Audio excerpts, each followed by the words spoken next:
Well, good morning, everyone, and welcome to meeting number 29 of the Economic and Community Development Committee. I'm Michael Thompson, Deputy Mayor and City Councillor. I am the chair of the Economic and Community Development Committee. The clerk has, in fact, confirmed that we have quorum, so I'd like to again call the meeting to order. So this meeting is now called to order. Today's meeting is being held with members of council and city staff participating both by video conference and in person at City Hall in the council chamber. I am in the Scarborough Civic Center, and I'm happy to report that. Proud to be in the Scarborough Civic Center for this meeting. City Hall is, as you know, once again open to the public, and anyone is welcome to attend the meeting in the council chamber at City Hall today. The public may continue to participate electronically by video conference. This meeting is also being live stream online at youtube.com/Toronto City Council Live. The list of speakers can be viewed online by visiting the Economic and Community Development page at toronto.ca/council and clicking the speakers box for today's meeting. If you are registered to speak today at today's meeting, please listen to me to me and or the clerk when your name is called. I will call the speaker in order to provide you with the opportunity to speak, and whether you're in online or in person. I've asked the clerk today to call the list of speakers, so please listen to the clerk to call your name as opposed to myself. I would remind everybody that because these meetings are virtual in nature, there are times when we do have some challenges and so on. So I want to ask everyone for their patience. If sometimes we do experience technical challenges and delays, and these problems are not unique to these meetings, but just to remind everyone just to be patient. The city clerk has provided all agenda material on toronto.ca/council and CMP, the clerk's meeting portal. Clerk's IT staff will be available to members in the chamber and remotely if you need help with your respective devices. If you want to speak or question staff on an item, please get my attention on the mic so I can add you to the speaker list, which I will be keeping. When voting on an item or a motion, I ask that members ensure that they keep their videos on, to raise their hands to indicate, or raise your hands to indicate their vote. Members, this is a paperless meeting, and I want to remind you that you must still submit and approve your motions by email. Staff are available at ecdc@toronto.ca to help with motions. Although we are in different locations and meeting remotely today, the committee would like to acknowledge that the land that we're meeting on is the traditional territory of many nations, including the Mississauga of the Credit, the Anishinaabe, the Chippewa, and the Haudenosaunee, and the Wendat peoples, and is now home to many diverse First Nations, Inuit, and Métis peoples. We also acknowledge that Toronto is covered by Treaty 13 with the Mississauga of the Credit. Are there any declaration of interest under the Municipal Conflict of Interest Act? If you have an interest, please raise your hand and unmute your mic. Looking at the screen, I see none. Okay, thank you. May I then have a motion to confirm the minutes of our last meeting, which was held on May the 24th? Vice Chair Grimes. All those in favor? Oppose? That carries. Thank you very much. All right, members, let's do a quick rundown on the agenda. So, quick run through. We have on the agenda today, we have 9 items. The first of the 9 for meeting number 29 is EC 29.1, Jane Finch Initiative, Ideas Report and Community Development Plan Phase 2. I'm gonna hold that because I do have just a few questions on that item. So I'll hold that in my name. The next item is Mr. EC. Chair, Mr. Yes. Chair, it's Perruzza. I'm also here on that item as well, okay? Okay, thank you very much, Council Perruzza, and thank you for letting me know that you're here. Great. Okay, so we're holding that item. Okay, thank you. All right. The next item is EC 29.2, changes to the Upper Village Business Improvement Area Board of Management. What say you, members? Okay. Vice Chair Grimes is moving the items. All those in favor, opposed? That's carried. Thank you. The next item is EC 29.3, selected grants and community service partnership extensions. What say you, members?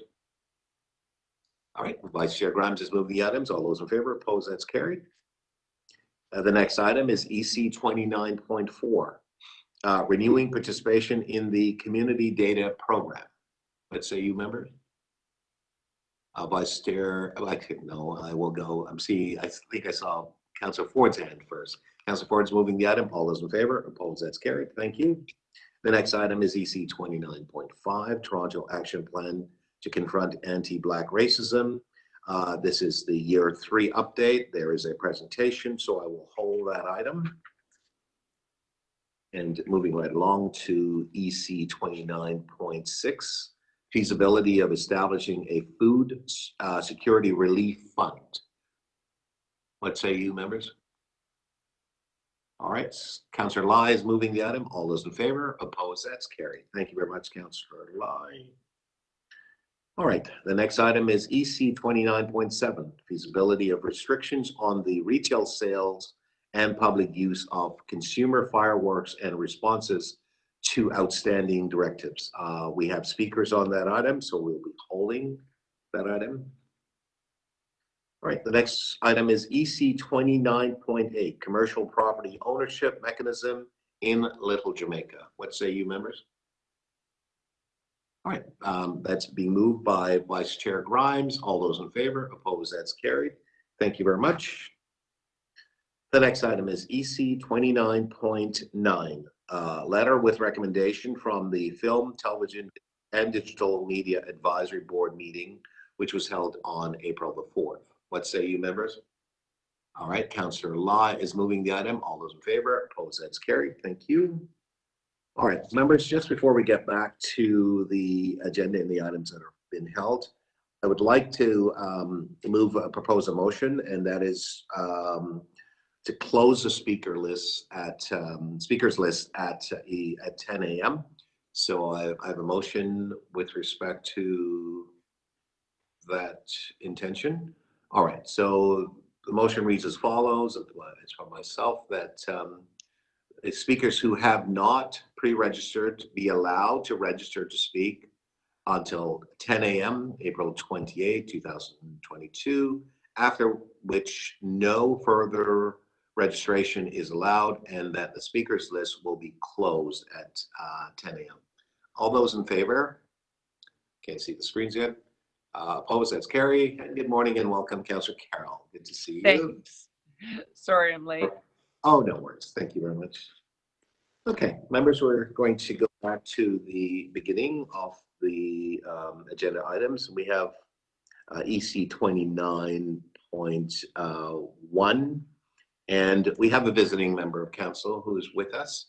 And so I will basically ask Councillor Perruzza, you have questions on this item? Yeah, Mr. Chair, I'm sorry, I missed that.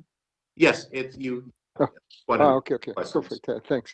Can you hang on one moment, please, Councillor Sure. Perruzza? I'm going to just start your time over because it's already started, so I'll just get it back to 0. Okay. Thank you so I'll much. just tell you when. Okay, All it's right. at 0 now. You may begin. Go ahead, please. And Yeah, thank you. Welcome, Councillor. Thank you. I'm so very happy to be here. I just so I have a couple of questions of staff, if I may. Is that okay? Okay, Go ahead. perfect. Please. Yeah. In a general sense, can you just describe to us what this initiative entails? Why do you have a report before the Economic Development Committee? Usually when we do these studies, it's all about planning and land use planning and so on. Why are we here? Thank you for the question and good morning, Councilor Perruzza. I'm going to ask my staff team to provide you with that overview. Aderonke, John? Yes, good morning, Councillor, through the chair. So thanks so much for the question. The Jane Finch Initiative is really an opportunity to look at growth that's happening, anticipated growth that's happening in the Jane and Finch area, and to work in a collaborative way across divisions to ensure that we are matching the capital opportunities, so the capital investment in the area, largely represented through the LRT investment, with the needs and opportunities in the community. So we're working with colleagues in the economic development and culture division, as well as city planning, to create two pieces of work that will go together. One, a land use planning framework, which outlines the changes to the official plan and how growth will be dealt with in that capacity, as well as some design guidelines. And then from the social development perspective and the economic development perspective, a community development plan, which really captures people-focused initiatives, focusing on equity, social inclusion, community safety, inclusive economic opportunities, and a number of pieces that are important to ensure that the neighborhood is strong as it grows. And both of those pieces of work within the Jane Finch initiative are captured with a very comprehensive and extensive community engagement piece, of which we finished the first phase, and we're reporting back and with the work plan for the second phase of that work. Thank you for that. Just two more questions. So we just finished and approved a secondary plan amendment for the Keel Finch. It was called the Keel Finch Plus, just sort of, on the other side of Jane, of Finch, and the Keel Finch Plus review and then secondary plan development didn't include this particular component, the component you just spoke to. So why are we including this here? Thank you for the question, and again through the chair. I think that this is important. Certainly staff within social development, finance and administration were involved in the process with the Keel Finch Plus plan, because the Jane Finch area is an area of significant concern and interest to the city, as areas across the city. But because there is a particular interest from the opportunities from a community perspective, from a social development perspective, and also from an economic perspective, the opportunity to work together, both from the land use framework as well as the broader social service and social development framework, was one that came to us, and so we went forward with that proposed idea for this plan. It's a new process, I would say, but a great opportunity, particularly given the investment that's happening in the area, anticipated growth. Perfect. Last question. So you've gone out as part of your first phase. Obviously, you've consulted with folks. Are you happy with the numbers of people that you've had an opportunity to speak to and consult with in the community? And two, in applying an equity lens to that consultation, are you happy with sort of the broad cross section of people that you have had contact with and response from the community? And has that been broadly representative of the area? Do you feel that's occurred? So through the chair, I would say that we're quite pleased with the level of engagement that we've had throughout the process. We have engaged a broad cross-section of the community, but I will also state that, you know, this is engagement that happened during COVID, and this is an area that was particularly hit with the COVID epidemic. And so there is a recognition that there's an opportunity and a need to ensure that we are continuing the conversation with community to make sure that we're hitting a diverse range of voices, hearing from a diverse range of voices, and also that those community members are able to participate because they're not you know, dealing with the challenges of the COVID pandemic. Thank you very much. Thank you, Councillor Perruzza. Councillor Perruzza, I will offer you an opportunity to maybe ask one additional question if you feel the need to. If not, that's perfectly fine. Because maybe. That's fine, Mr. Chair. I'm good. Fantastic. I don't want to take up. I mean, I'm excited for you. I don't want to wear. I'm looking at the faces of the committee members, and I don't want to wear. No, that's perfectly fine. We're good. I'm excited for you for this report, Councillor. So I was just going to give you a little bit more latitude there. All right. Well, let me then ask. I don't see any other visiting members of council here. Any other members of committee will take this into committee now. I wondered whether or not members had questions. I have a few questions, but okay, seeing none. So my question to, I guess, Ms. Campbell, through you, and you will direct it to the appropriate staff. We've had and we've seen a multitude of reports and engagement and conversations around Jane and Finch, both more focused on social issues and so on and so forth. This one, a combination of social and economic development and so on.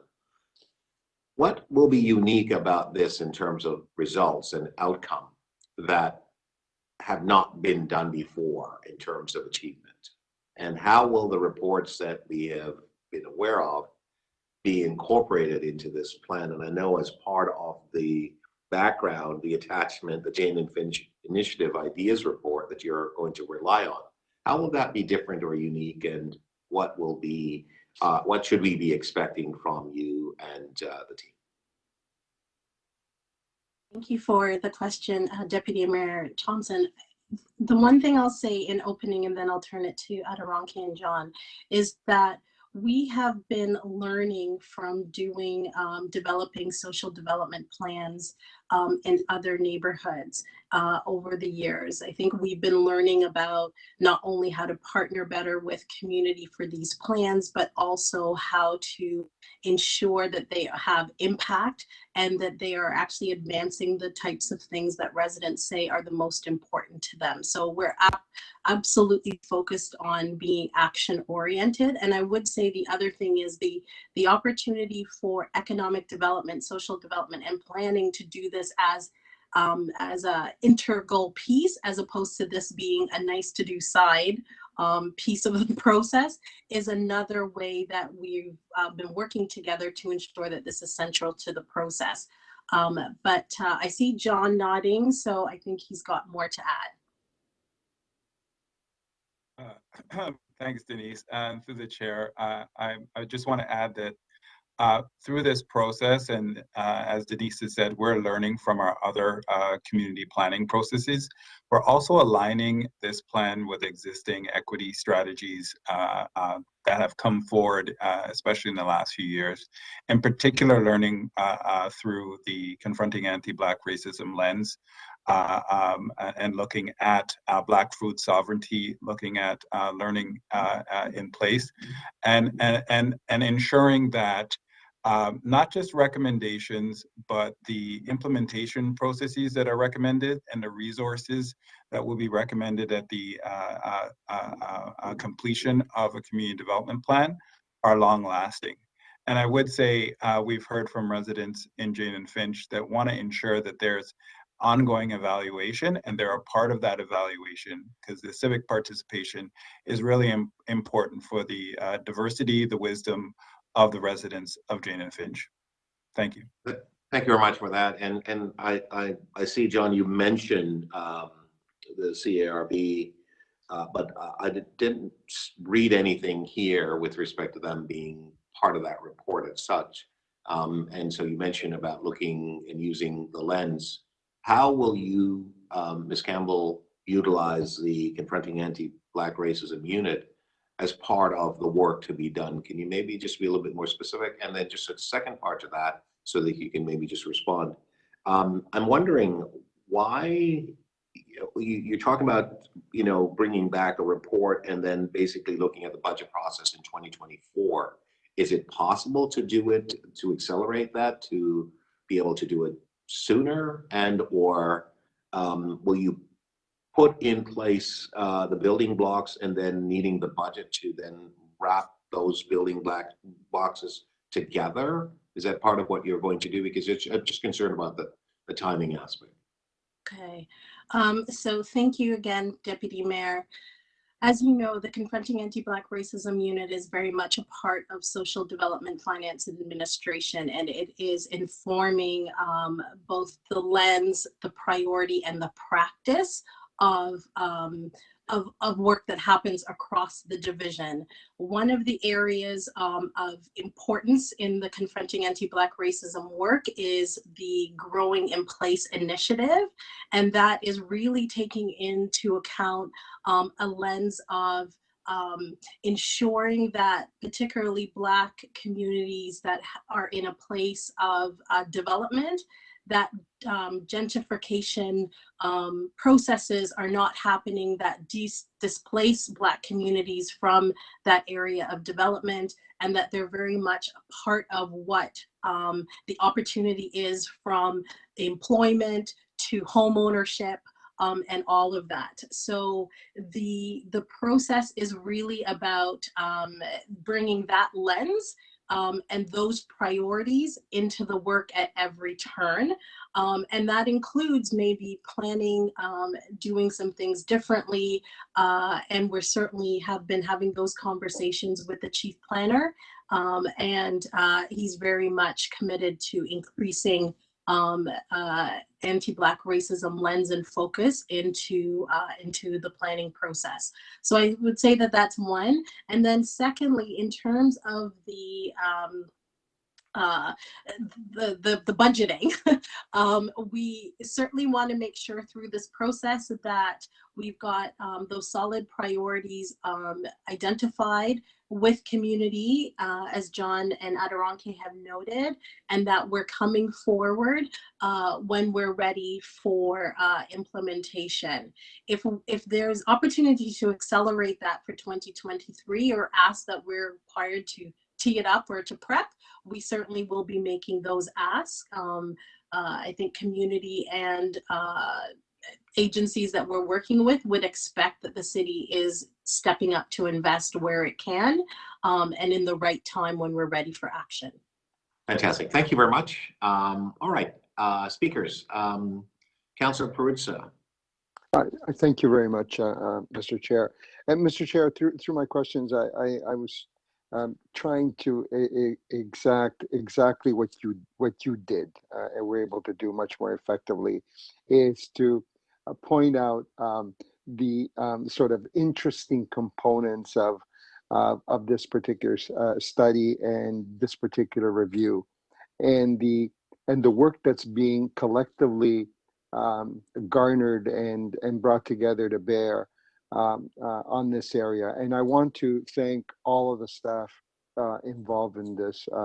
They've been all excellent from every division, from every department, understanding that this is a very unique neighborhood historically, in the way it's been developed, and understanding the complexity of issues that arise from the historical development of this area, and just in terms of how it was planned out, and for whom it was planned out, and the difficulties that planning and the accompanying service levels and the accompanying supports for that planning resulted in a series of issues that we are all too well aware of.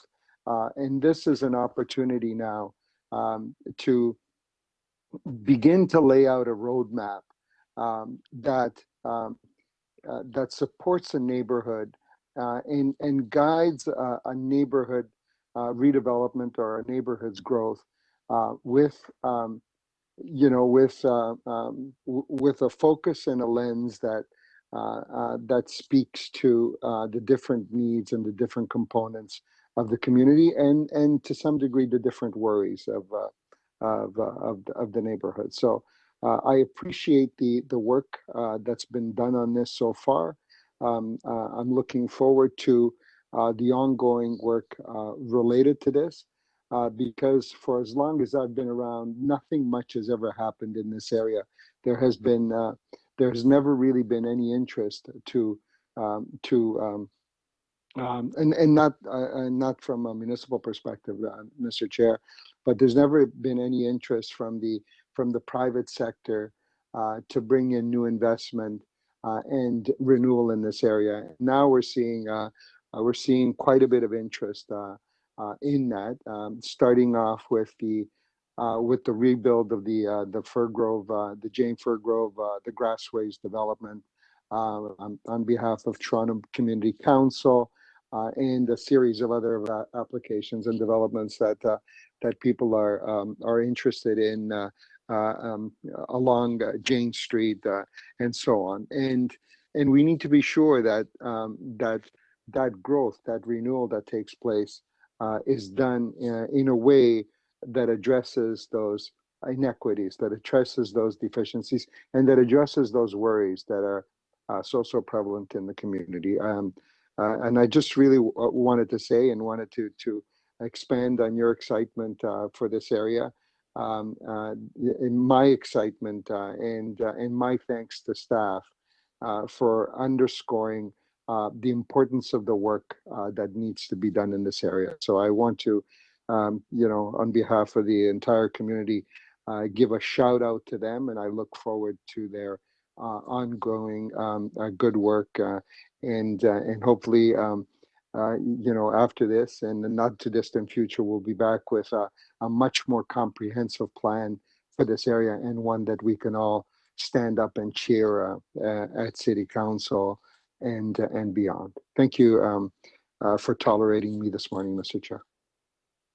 No, Councillor Perruzza, thank you very much. It's no toleration at all.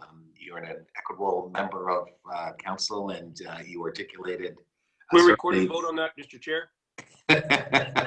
You have articulated the needs of your community excellently, quite well, and I want to commend you on your leadership in terms of the work that you've done. And this report really seeks to address the issue that the mayor has been very clear about, wanting to ensure that as we build back better, that no groups will be left behind within our city and our communities and so on. And it's just very engaging, the work that our staff and the community will be, and Councilor Perruzza, to your leadership, will be participating in to ensure that the roadmap that is needed for success and all the support mechanism that are in place, and looking and addressing the issues around social and economic inequities and so on are being addressed. And as we speak and sort of plan for a better future for all, it really has to ensure that the lens that we're looking at it has all of the different perspective and all the different colors that we would perceive to be part of the lens when we look through it, that reflects the neighborhood's needs and the collaboration that's actually needed. And it really speaks, as the staff have indicated, that these are the things that we're doing across the board. And so it's extremely important, as Jane and Finch area is a signature area for our city, and its revitalization is extremely important for all of us. So as we move forward with respect to this report, I'm hoping that we could do it faster, and the appropriate resources that are needed to support the community will be in place. And of course, it'll be community-led with all of the other elements, the private sector involvement, and obviously the city's involvement. So I'm really happy with respect to the report, and I've read it through, the one piece of it that I really do want to invite members and the public to really take a look at is attachment 3.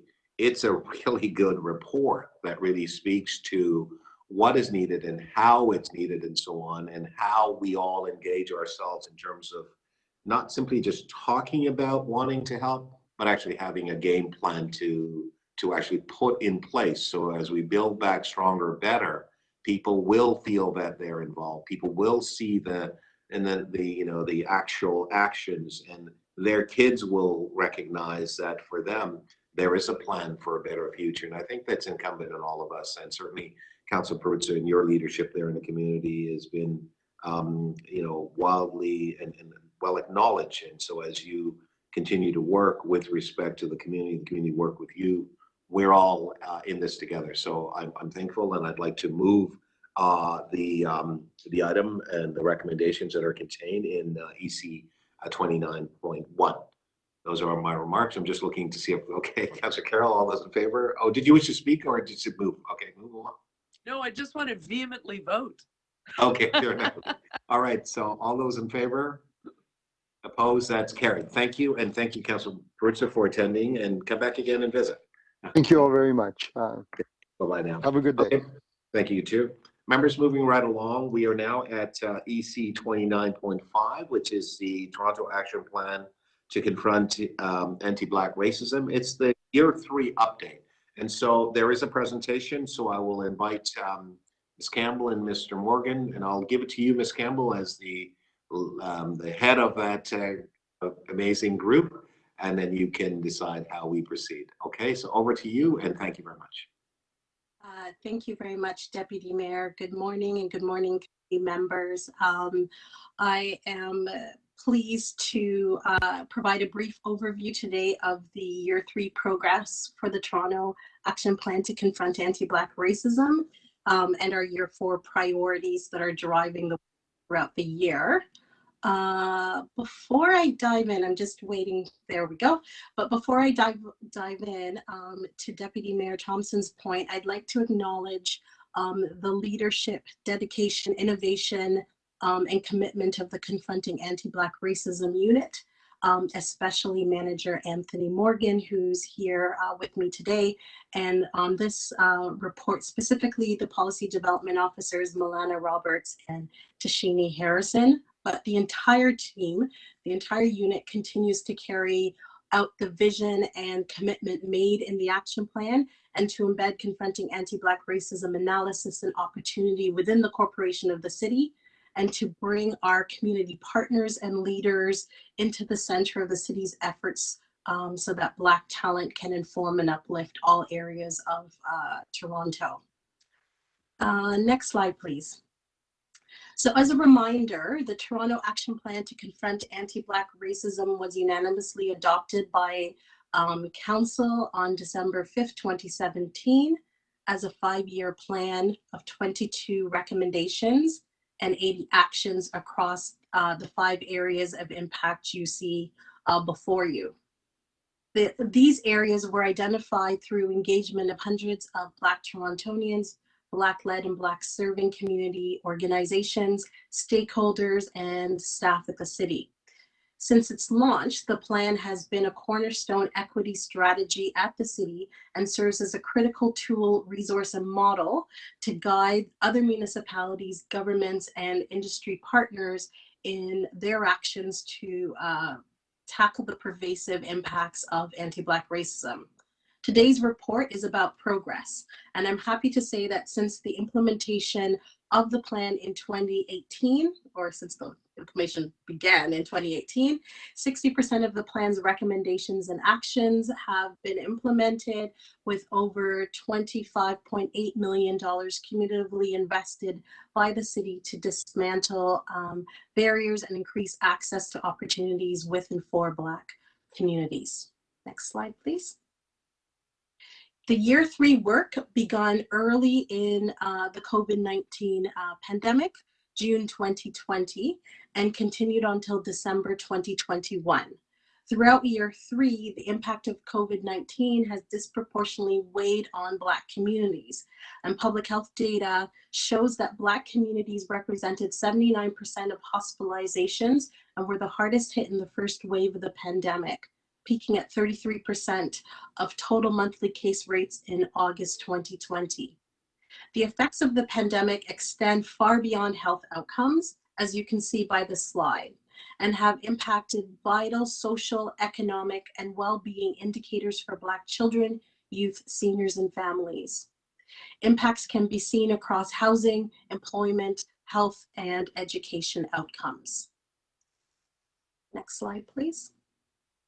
In response to these challenges, the city mounted a targeted Black COVID-19 response, the basis of our TO supports Targeted Equity Action Plan.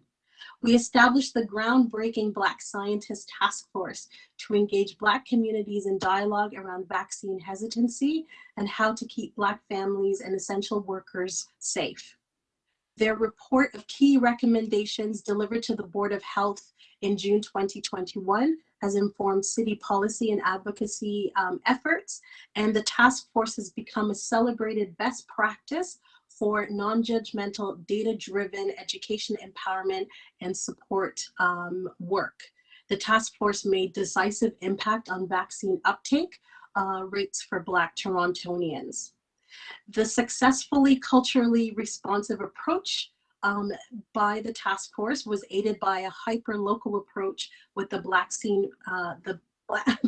Vaccine Engagement Team, Black Vaccine Engagement Team that helped to increase COVID-19 testing, vaccine confidence, and access across communities. We were able to advance these efforts, including funding, securing funding for them because of disaggregated race-based data. So 3 years prior to COVID, the CABR action plan called for the collection and reporting of socio-demographic data to truly understand disparities and to target effective responses. So from June 2020, Toronto Public Health started collecting, analyze, and reporting publicly on COVID-19 cases. There, and they were just starting to get some sick calls. So I was in there one day where I went in early in the morning and I was with her. Then I went home for a break and brought her 2 oldest kids in to see her. So I was there at 7:30 in the morning, got her all washed up and stuff like that. Bringing the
then? Yes, we are ready to go. We can pass the presentation back, and maybe if you, once we get going, if you could just let us, let everyone know that we're back in session and sort of where we are in the process. Yeah, okay, so I wonder if we could get the presentation to the point where Ms. Campbell had sort of, will start. Because I don't think this is this it, Ms. Campbell? Tashimi, if you go back to the one you just had, that would be great. The beginning of year 3, and then that takes care of Deputy Mayor's, recommendation. You're right there? Yes, we're All good right, to go. so Matthew will give 10 seconds and then we'll resume. Exactly. Thank you. Okay, Ms. Campbell, in 10 seconds, we will go back and I will just, we will resume the meeting. All right, so 10, 9, 8, 7, 6, 5, 4, 3, 1. Well, welcome back, everybody. We had a bit of technical challenges there, and I'm very pleased that our competent professional AV and technical staff have brought us back. And so we are now going to turn back to Ms. Campbell, Ms. Denise Andrew Campbell, who was in the midst of her presentation when we had to take a moment to pause. So Ms. Campbell, over to you. Thank you very much, Deputy Mayor Thompson, and for everyone's patience while that was resolved. So I'm going to start with the year 3 impact. So in addition to our COVID response that I outlined earlier, the initial year 3 work plan that we brought to you with the year 2 progress report resulted in 21 impactful actions beginning June 2020 through December 2021. I would like to highlight a few of those actions. So significant steps in the area of policing reform and the justice system helped with council adopting 36 actions related to police reform in June 2020. In response to the global movement for racial justice. One of the most significant actions of those actions is to protect Black, Indigenous, and other communities in vulnerable circumstances is the creation and the launch of the Toronto Community Crisis Service. And there is actually a great article in the Toronto Star today highlighting some of that work from Taibu in Scarborough. Structurally, we're also changing the culture and systems of the city and its agencies through the ongoing CABR corporate learning program. We've been supporting, we supported Toronto Community Housing Corporation to develop and implement their anti-Black racism strategy, including their 8-point plan and the creation of their Center for Advancing the Interests of Black People in December 2021. And of course, there's work in fostering the Black leadership in city decision-making through the launch of another first of its kind, the Confronting Anti-Black Racism Advisory Committee on March 21st, 2021. Deputy Mayor Thompson, thank you for chairing and shepherding that work along. So working with clerks, we are also actively growing opportunities for Black leaders in public appointments. Next slide, please. So structural change initiatives can take some time to be felt by the average Torontonian. So to complement structural changes, I'd like to highlight 2 important community impacts. First is investments in workforce pathways and employment initiatives for Black youth that supported over 1,300 Black youth directly in year 3. And you'll see there a number of those initiatives listed, including the launch of the first Black Youth Fellowship. There's also, in year 3, we made significant investments in capacity building and frontline service delivery, with 21.5 million invested in Black communities and agencies in year 3, including 7.1 million in Black arts and culture and heritage initiatives. And I'd like to highlight that of that, 1.8 million was for the Artworks TO Black artists to support Artworks TO in the Toronto's Year of Public Art. This amount also includes 15.47 million directly delivered to Black agencies through Black community through Black agencies, and 3 million to Black-led and serving agencies for mental health and COVID emergency response. Slide, please. So although significant impact has been delivered to benefit Black communities through that work, we can always do more. And in fact, the action plan calls on us to do more.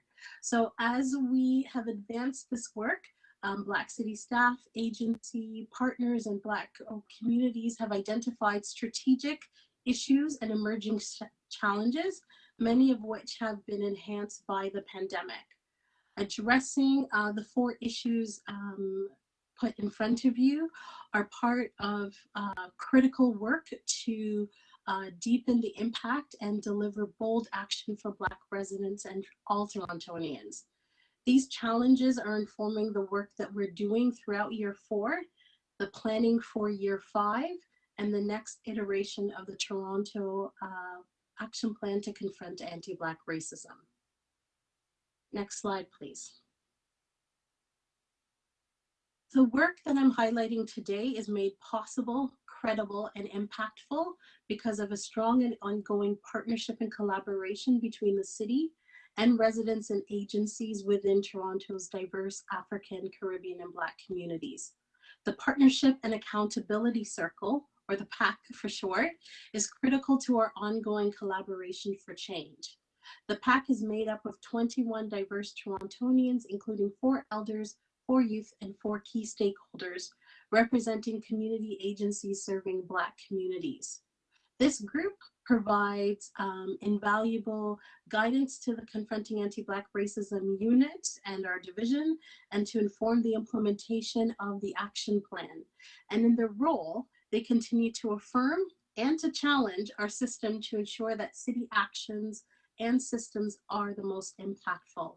Their annual report is also included in the package before you. Next slide, please.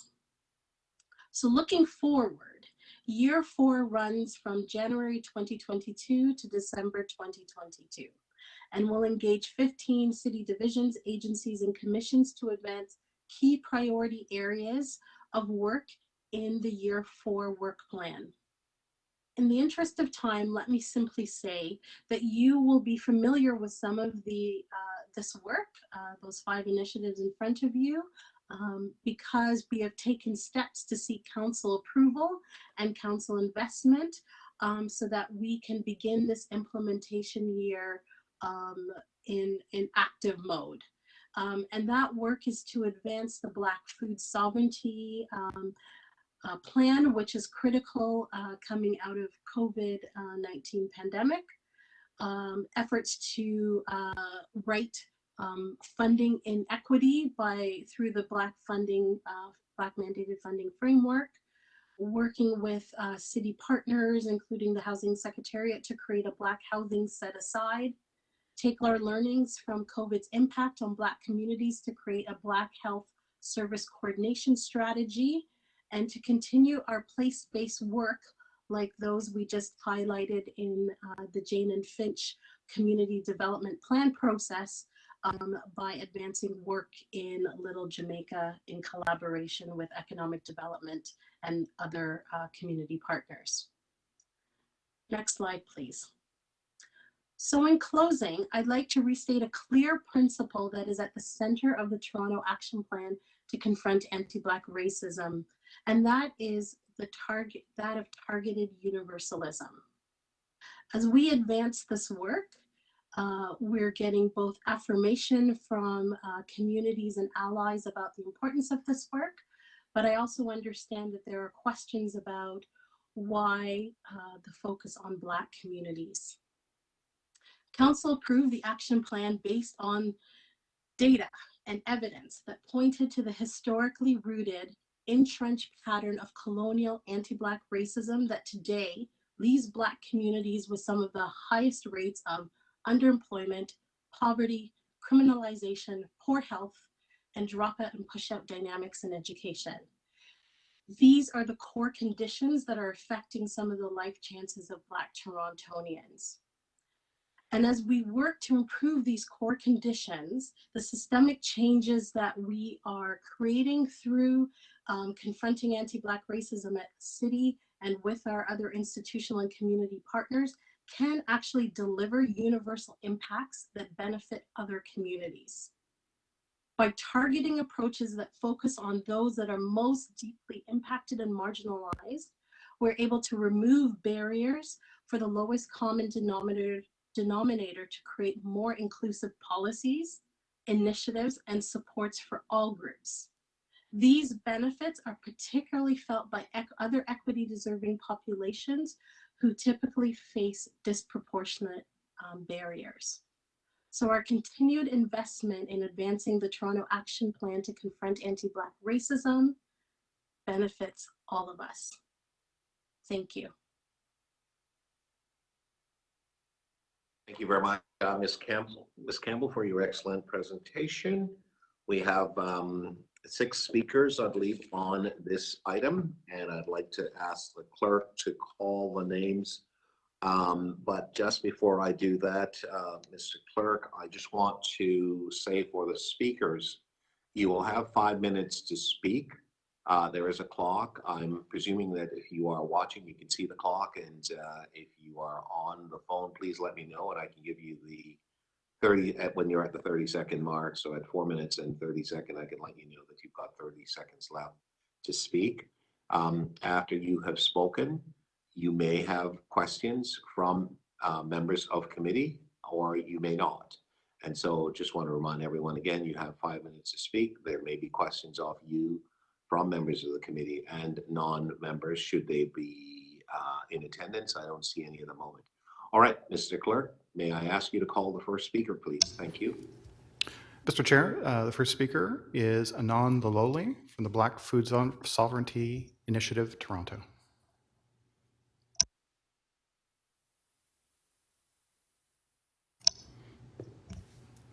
Anand, you appear to be connected. You can go ahead. Yes. Am I being heard? Yes, you are. Good morning and welcome, sir. Thank you so much for giving me this opportunity. My name is Anand Laloli. I'm the chair of the Black Food Sovereignty Working Group. I would first like to thank Anthony Morgan, the manager for Confronting Anti-Black Racism Unit, and his team. And I must also commend former Confronting Anti-Black Racism Unit manager, Ina Neer Grant, for the terrific work they have been doing to establish a more food secure community within the Black community in Toronto. I would also like to speak to Dennis Campbell, the Executive Director of Social Development, City of Toronto. She stated this presentation is about progress, and it is about progress. I'd like to first acknowledge the work of the City Council for boldly stepping forward and establishing the Confronting Anti-Black Racism Unit, a great leap forward in establishing equity in the City of Toronto. Confronting anti-Black racism is in such a great metropolitan city as Toronto is unprecedented and historic. You should give yourself a round of applause for that. It's very important in the city of so many folks. Year 3 launched a number of impactful initiatives that increase Black leadership, community capacity, and organizational resilience, which includes the groundbreaking Toronto Black Food Sovereignty Plan, of which my presentation will speak to among the other great achievements of the unit. Another round of applause for City Council for doing such great work. On October the 1st, 2021 was a historic day for people of African descent in Toronto. City Council approved Canada's first Black Food Sovereignty Plan for Toronto to respond to the needs for immediate and comprehensive action to address the problem of food insecurity experienced by many Black Torontonians. This 5-year plan is a community-led, municipal-supported initiative supported by an interdivisional team working towards achieving 3 primary objectives. Develop city-supported Black-led initiative dedicated to addressing food insecurity issues that disproportionately impact Black communities, identify and establish sustained support and funding for Black-led and Black-serving and Black-mandated organizations and Black food sovereignty community infrastructure. engage, align, and leverage new and existing city strategies and initiatives that advance systems change and share goals to realize Black food sovereignty outcomes in neighborhoods with high Black populations. Thank you, thank you, thank you so much. Since 2019, the City of Toronto Confronting Anti-Black Racism has been partnering with the African Food Basket to support the Black Food Sovereignty Initiative of Toronto. In 2019, the African Food Basket developed a community consultation process where we engage Toronto's Black population to come together to reflect on access to food and the possibility of a Black food sovereignty initiative. With this support from the city, we did community consultations in the east and the west end of Toronto and downtown Toronto. In response, the African Food Basket established the Black Food Sovereignty Working Group, which I am the chair, to discuss the food sovereignty as a long-term transformative strategy for addressing chronic food insecurity among Black communities in Toronto. The Black Food Sovereignty Working Group, together with its core supporters and partners, organized 2 conferences on Black food sovereignty in November 2020 and April 2021. The conference brought together Black community activists, consumers, organizations, researchers, and policymakers to critically reflect on food security crisis in the Black community, strengthen their understandings of food sovereignty, and discuss the potential for a food sovereignty approach to addressing systemic food access problems, and commit to embarking on community-focused process to achieve food sovereignty. Research continues to highlight the need to prioritize the Black community's food insecurity sector through targeted support and enhanced investment in programming with an intentional focus on 3B organizations. When I say 3B organizations, I'm talking about Black-led, Black-sovereign, and Black-mandated organizations, like the African Food Basket, who for over 27 years have focused on food sovereignty ideas of providing leadership in delivering community food security in the Black community. I would now like to take this opportunity to thank Councillor Anthony Perusa, who on February 25th, 2022, on behalf of the city, presented an award to myself for outstanding work in community service, in working with the community, in the Jane and Finch community, and also across Toronto, in delivering residents who need access to culturally appropriate food and looking at fight against systemic anti-Black racism in the community. Thank you so much, Councillor Perusa. What is food sovereignty? Well, food sovereignty is the right of people You have 30 seconds, sir. and culturally appropriate food produced through ecologically sound and sustainable methods, and the right to define their own food needs. I'd just like to say this one more thing. The reason why we want Black food sovereignty is, like the prophets say, give a man a fish and you feed him for today. Teach him how to fish and you feed him for a lifetime. It's important that we are taught how to fish. We don't want to have the fish. We want to be empowered to be self-determined. Thank you, sir. Your 5 minutes are up. Thank you very much. Let me see if there are any questions of you, sir. There are none. Thank you very much for your presentation this morning, sir. Mr. Clerk, our next speaker, please. Our next speaker is David Betty, Jamaican Canadian Association. Mr. Betty, you're there? Is Mr. Betty connected, Mr. Clerk? Mr. Betty is connected, I believe. David? Right. Mr. Betty, there you are. You have 5 minutes, sir. You may begin. I'd like to share my screen. Is that possible? I'm Yes. sorry. What did you say, sir? I would like to share my screen. Can I go ahead? Yeah, we will pass you the presenter here in 1 moment. Thank you. Okay, great. Thank you.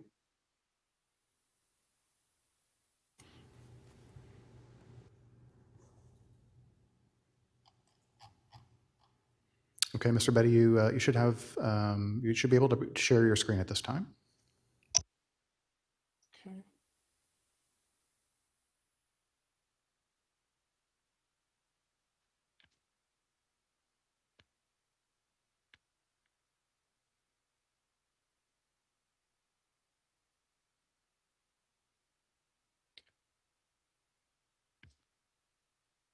Okay.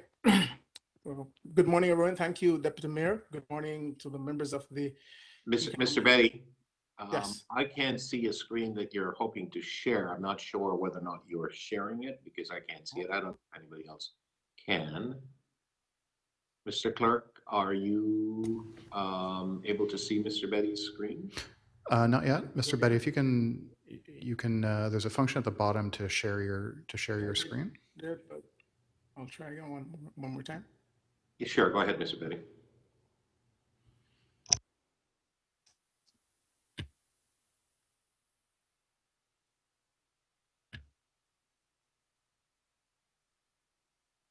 Mr. Clerk, while Mr. Betty is trying to share the screen, I'm not sure if you're reading the caption that's actually at the bottom, but I would say that there seems to be a problem. Some of the language of the words, spelling and so on, seem to be not in sync.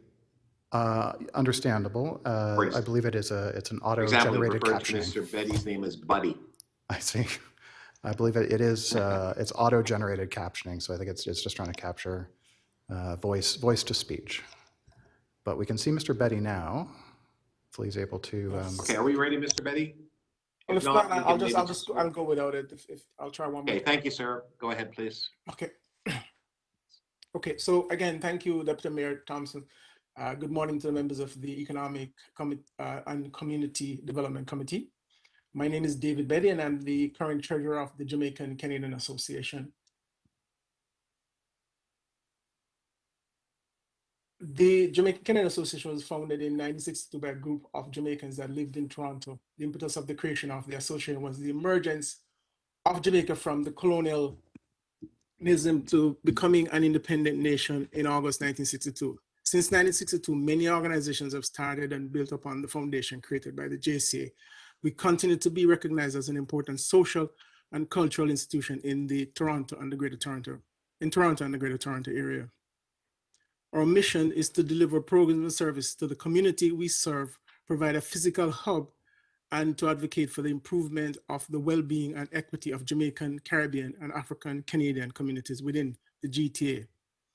Our vision is to see Jamaican, Caribbean, and African Canadian communities as a socially and economically equitable group that is represented and contributes in all levels to a strong and diverse Canada.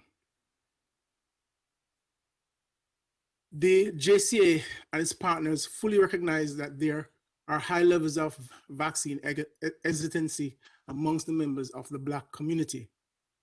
And I'd like to quote Dr. Akwatu Kente, who I believe will be speaking later. He stated during the pop-up clinic, "We're addressing vaccine hesitancy because even though people are here at the vaccine clinic, when you walk the line and talk to people, you find that for some, it's still a question in their mind." So the model that was created in order to support the clinic was a three-part. It was our partners, the model, and the outcomes that I'm going to cover. And the model itself was putting the black community at the center and then wrapping the different partners and the services they provided around them. And so since this is not on screen, I'll talk a little bit about what the model looks like, but I'll talk about the partners first. So it's the Jamaican Canadian Association, and we partnered with the Caribbean African Canadian Social Services, which is dubbed CAFCAN, the Black Physicians of Ontario, Black Creek Community Health Center, University Health Network, UHN, Black Scientist Task Force on Vaccine Equity and Confronting Anti-Black Racism Unit.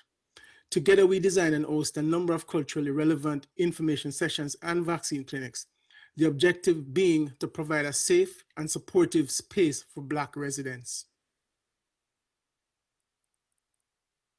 In addition to providing vaccines and information to individuals, including those who were vaccine hesitant, the JCA and its partner also provided blood pressure and glucose checks, access to fresh fruits, vegetables, and other produce that they could take home, nutritious and familiar food for immediate consumption, such as soup and the famous Jamaican patties. All these in a festive atmosphere with African drums and music, including, of course, reggae and soca as a backdrop.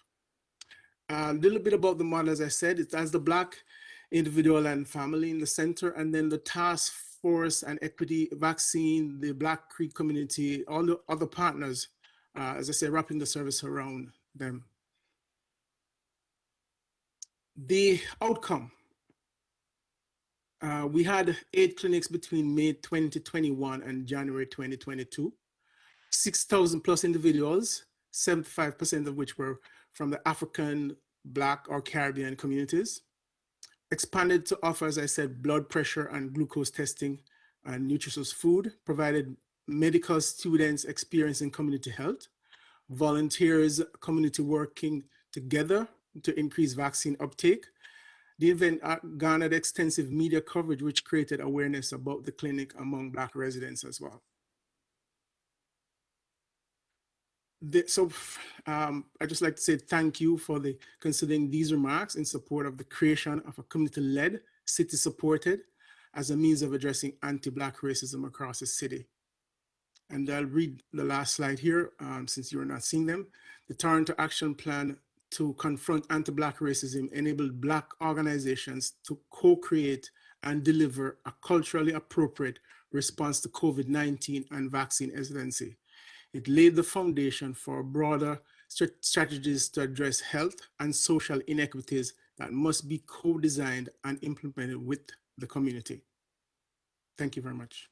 Thank you very much for your presentation, Mr. Betty, and I'm sure that we would have loved to have seen the slides, but the technology being what it is, we've been having some challenges today, so certainly not your fault at all. Thank you for being here with us. I believe this is your first time that you're with us at the committee. I hope not to be your last. Members, are there any questions for Mr. Betty? Seeing none from members, Mr. Betty, I may ask you one question, perhaps from your perspective as the new president of the JCA. Can you maybe just expand on your thoughts of what additional things that we could do as a city to obviously address some of the challenges that you see as part of your leadership at the JCA, and how that leadership and certainly JCA, which obviously has broader appeal while you focus on the Black Jamaican community. I actually got one of my vaccines at the JCA vaccine clinic, and I saw lots of people that were not Black or a part of that as well, and everyone was included, right? Correct. So maybe just give us an overview as to maybe some of the things that we could be doing more to help your organization and your organization helping the city in a much more robust way. And I thought you spoke a little bit about it with respect to your presentation. Maybe you could just expand a little bit more if you could. I obviously, the time won't allow to get into too much details, but I will just mention. Mayor Thompson, I think you're aware that we are part. Deputy Mayor, sorry about that. I know we're partnering with another organization to create the PACO, the Pan-African Credit Union. Right. That we think is a one serious and very important initiative that will allow us to help those organizations that are underbanked. So we think that's one challenge the community face. There's also housing challenges that housing insecurity, including those who are renters. I know it's happening not south of us, and I'm sure soon we will hear the tales here as the rent starts going up to reflect the price of housing. And that has happened. So I think those are going to be challenges that we're going to be confronting in the near future as well.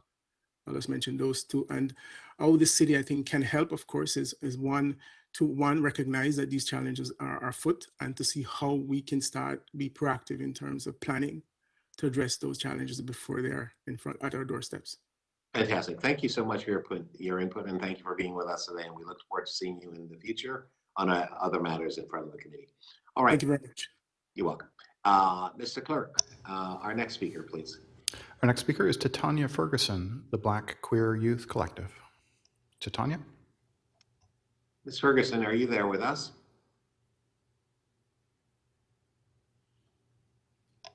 Is she connected? And Tatiana has just been connected. Okay, Ms. Ferguson? Oh, there we are. Hi, everyone. It's a pleasure. Hi, good morning. You have 5 minutes. Good afternoon. Good morning. Sorry. Morning. Tatiana Ferguson here, co-founder of the Black Queer Youth Collective, a grassroots group dedicated to providing opportunities and support to Black, queer, and trans youth in the Toronto and Greater Toronto area. I'll be speaking specifically about the impacts on COVID-19 on Black, queer, and trans youth. But before diving into can you just hold stuff for a moment, please? I would like to ask the clerk to actually put the timer on for Ms. Ferguson so that she can see it. You may begin then. Go ahead, please. Should I reintroduce myself as well? No, I think we're good. You were great at that. So before diving into my presentation, I do want to recognize that I'm calling in from the traditional territories of the Haudenosaunee, the Anishinaabe, and the Mississauga First Credit Nation, as well as the Huron-Wendat. As mentioned, I am a representative and co-founder of the Black Queer Youth Collective, and my presentation is intended to shed light on the impacts of COVID-19 on Black, queer, and trans youth. Whilst the BQYC as an organization did not receive any city funding to administer our COVID-19 assistance project, our organization did provide direct support to 50 Black, queer, and trans individuals during the pandemic. The majority of whom were youth between the ages of 16 and 29. Additionally, we report intervening in 6 crisis situations involving individuals who are instably housed and those who are at risk of experiencing homelessness due to disruptions in employment. Our engagements with community highlighted 7 areas, a vast majority of which were in direct or indirect relation to the youth's mental health. And mental health has been an ongoing theme that has impacted Black, queer, and trans individuals during the pandemic. And I think this is really where I'll be emphasizing the need for an investment throughout this presentation. As mentioned by the Executive Director of the Confronting Anti-Black Racism Unit, Denise Campbell, there are issues that predate the COVID-19 pandemic.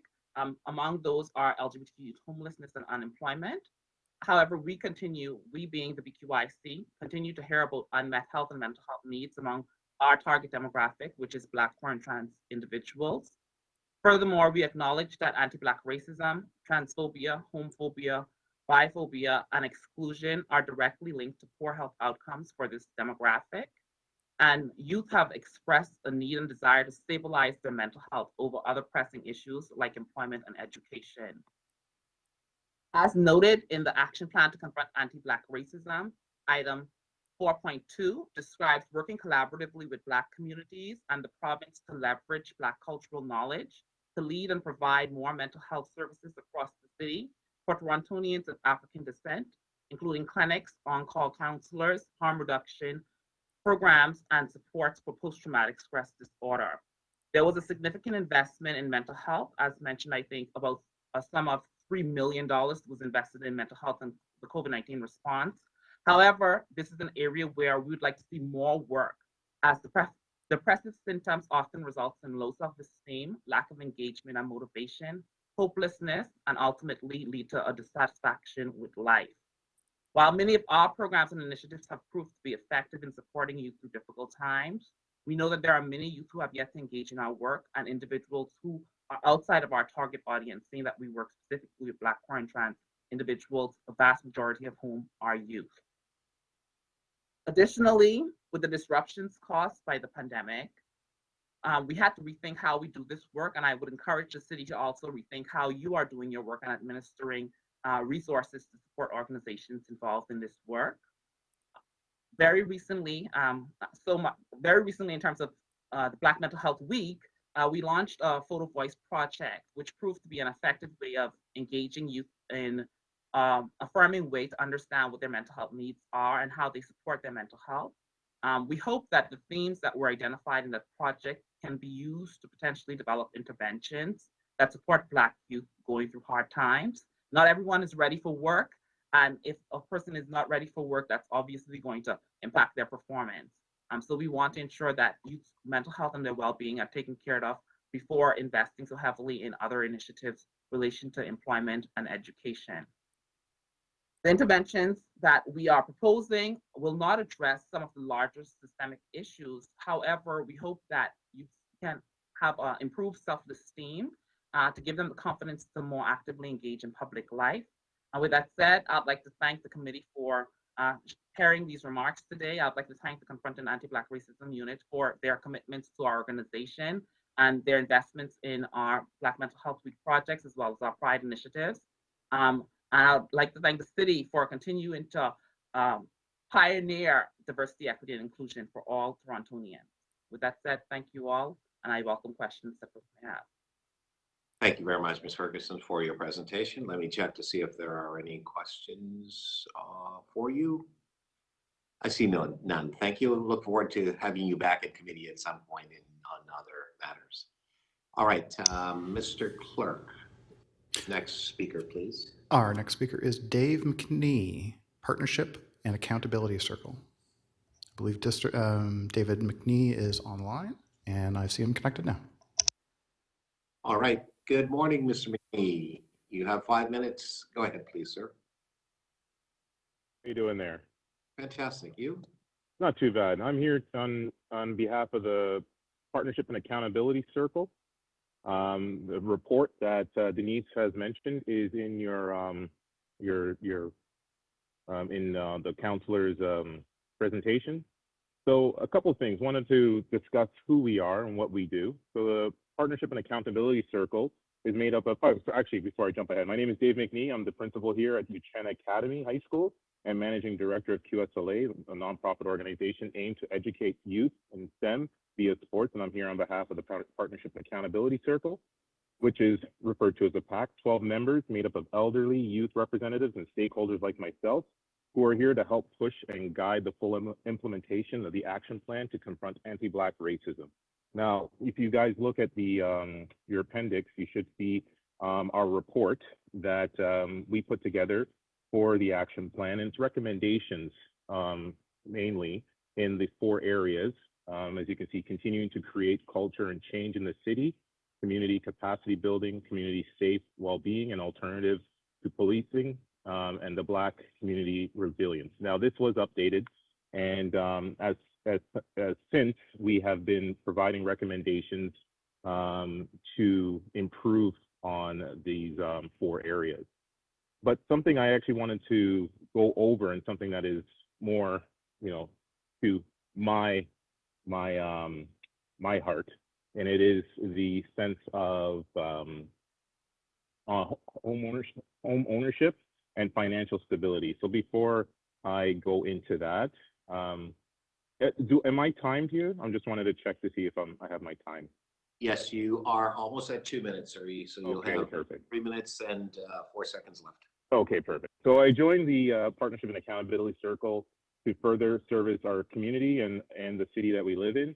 The Confronting Anti-Black Racism Unit, CABR, is responsible for rolling out the action plan to confronting anti-Black racism, has had some success improving the use of anti-Black racism training and language in the city divisions, which are now mandatory, cultural designation for cultural zones in the city, including Little Jamaica, and renaming Dundas Street, and community health education when it comes to COVID-19. But I would like to draw the committee to 2 areas that need further attention and reevaluation: housing and financial independence. Both of these are intertwined. Financial stability is an important issue facing any organization. Financial support can come in a few ways, but equity in a home, business, investment, or cash is the main source of financial independence.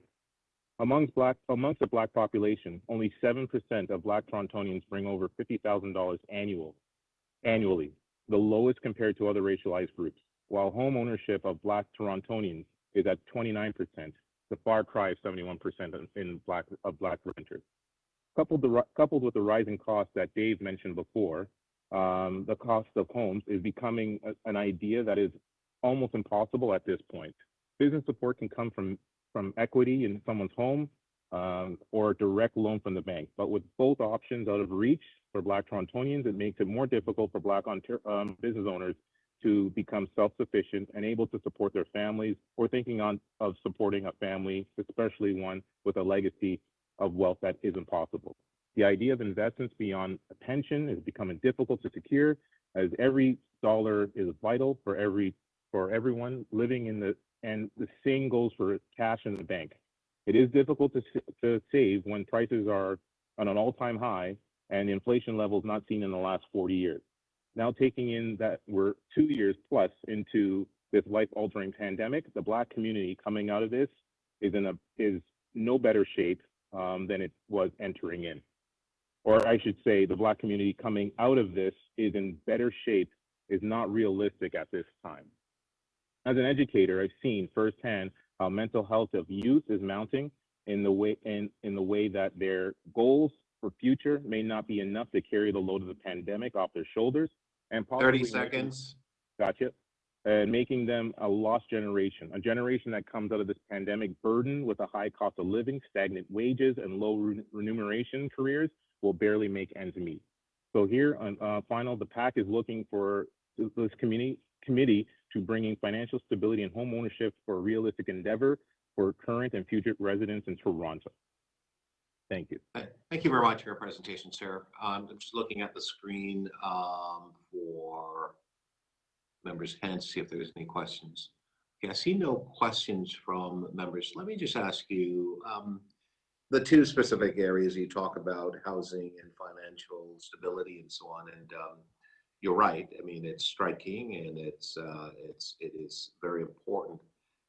What are some of the ideas that you believe that the city can, I guess, put in place, and that could possibly, for example, advocating to other governments and working with the development sector and so on, that could offer assistance? So what are some of the thoughts and ideas that you and the other members of the PAC leadership team have been sort of mulling around and thinking that if the city did this, perhaps it could make a difference? And perhaps you can also do the same in terms of respond to the question on the financial stability piece as well. Yeah, we came up with 4 different recommendations, and one of them is the path to home ownership, which was similar to the one in World War II, to encourage home ownership. Rent to own is another type of proposal, something that I was a part of in Lawrence Heights. You know, getting people on that path through that channel of home ownership or rent to own was one of those other ideas. And so these are 2 ideas that we had. And financial stability, and just going back to your question, we're looking at these high priority neighborhoods. And if there's a way, you know, I know David was referring back to the JCA, and they're talking about providing a financial institution, but even going further, looking at these high priority neighborhoods and actually putting a financial center in each one of those to provide financial stability and financial, you know, whether it's a loan, a micro loan, or a grant to people who are looking to start up a business, looking at getting housing, and it would be specific to those areas. The whole idea is to provide a way out of the perpetual, how can I say, implementation of financial giving that the city provides to these areas. So home ownership, financial stability would be the key way of getting out of it. So again, reiterating that point is providing a financial hub to these high priority neighborhoods that have been identified by the city. So what you're talking about is a roadmap to success for the community, but a success for the broader community as well, because there's less dependency, less issue with the issuers around crime. We're hearing about the insecurity of food and a variety of other issues around health and so on. So the opportunity of having housing and housing as a as ownership, as you talk about, and having the financial resources helps the community itself to take care of itself, or individual members of the community to address their needs. And so there's less of a reliance. So you basically invest now and have that benefit basically accrue, and you see the sort of methods and the elements of success versus a situation where you continue to invest in other program initiative, policing, well, there's just so many that I was just thinking for a moment, like, my gosh, it is even worse than I thought. And I think that's kind of what we're thinking about, right? So we are trying to help the community and to help themselves. That's what you're saying. Is that correct? That's correct, Sharon. And it's also a way for the legacy of Toronto. You know, I grew up in Toronto community housing, but, fortunate with my parents, we were able to move on. But there has been a generation of, people living 40 years now in Toronto community housing. What's the way to get them out of that perpetual legacy of renting? So yeah, there's definite many reasons for it. Fantastic. Thank you very much. And again, we invite you to come back to committee to speak on other issues that will be before the committee. And thank you for your work and thank you for having me. Leadership. Thank you. All right, Mr. Clerk, we have, I believe, is it 2 more speakers? Yes, our next speaker is Akwantu Kente, Black Scientist Task Force on Vaccine Equity. Thank you. Good morning, pleasant good morning, and a note of thanks to the members of the committee for your kind attention to our perspective this morning. You know, Toronto's equity and anti-racist response during the pandemic has truly advanced the city's vision of caring, being clean, green, and sustainable, dynamic, and investing in quality of life. It's a global leader held in high esteem right across the world. And this is not my opinion, I've heard it on the BBC. The Black Scientists Task Force on Vaccine Equity is very pleased this morning to provide an enthusiastic note of support for the continuing efforts of the Confronting Anti-Black Racism Unit, as we have borne witness both the stunning racial inequities that are not only unjust but preventable, but also the determined and innovative work of the unit in addressing those inequities and reducing the harms associated with them. Throughout the pandemic, we have witnessed disparities in sickness, hospitalization, and death from wave 1 right through to wave 6. One of the things that we've sort of come to understand is that a pandemic doesn't quite capture it. A syndemic, which is a synergistic pandemic, reveals really how the COVID-19 has worked, not alone, but rather through its accomplices like obesity, diabetes, heart disease, unemployment, over-policing, occupational risk associated with the nature of work done by Black and other racialized communities. It wasn't just living in poverty that brought down Black bodies, making them more vulnerable to COVID, but actually the struggle to break out of poverty, the struggle to daily and systematically address racial microaggressions right across one's life cycle. It was not just the inequality that made people sick, but also the effort to be equal in a system that sometimes is intrinsically unequal. Previously vulnerable Black communities were disproportionately impacted by the pandemic, as you've heard from earlier speakers, higher rates of hours and jobs lost, higher rates of housing loss, increased unemployment that has receded with the waves as we've gone further, and some sectors have bounced back. Several categories of the Black workforce has remained unemployed. However, the leadership of the Confronting Anti-Black Racism Unit, along with its many partners, have promised and delivered a comprehensive, community-informed approach to bringing about meaningful change that is long-term in nature, given the nature of the problems that they're facing. Food insecurity is not a short-term problem. Housing is not a short-term problem. Community health is not a short-term problem.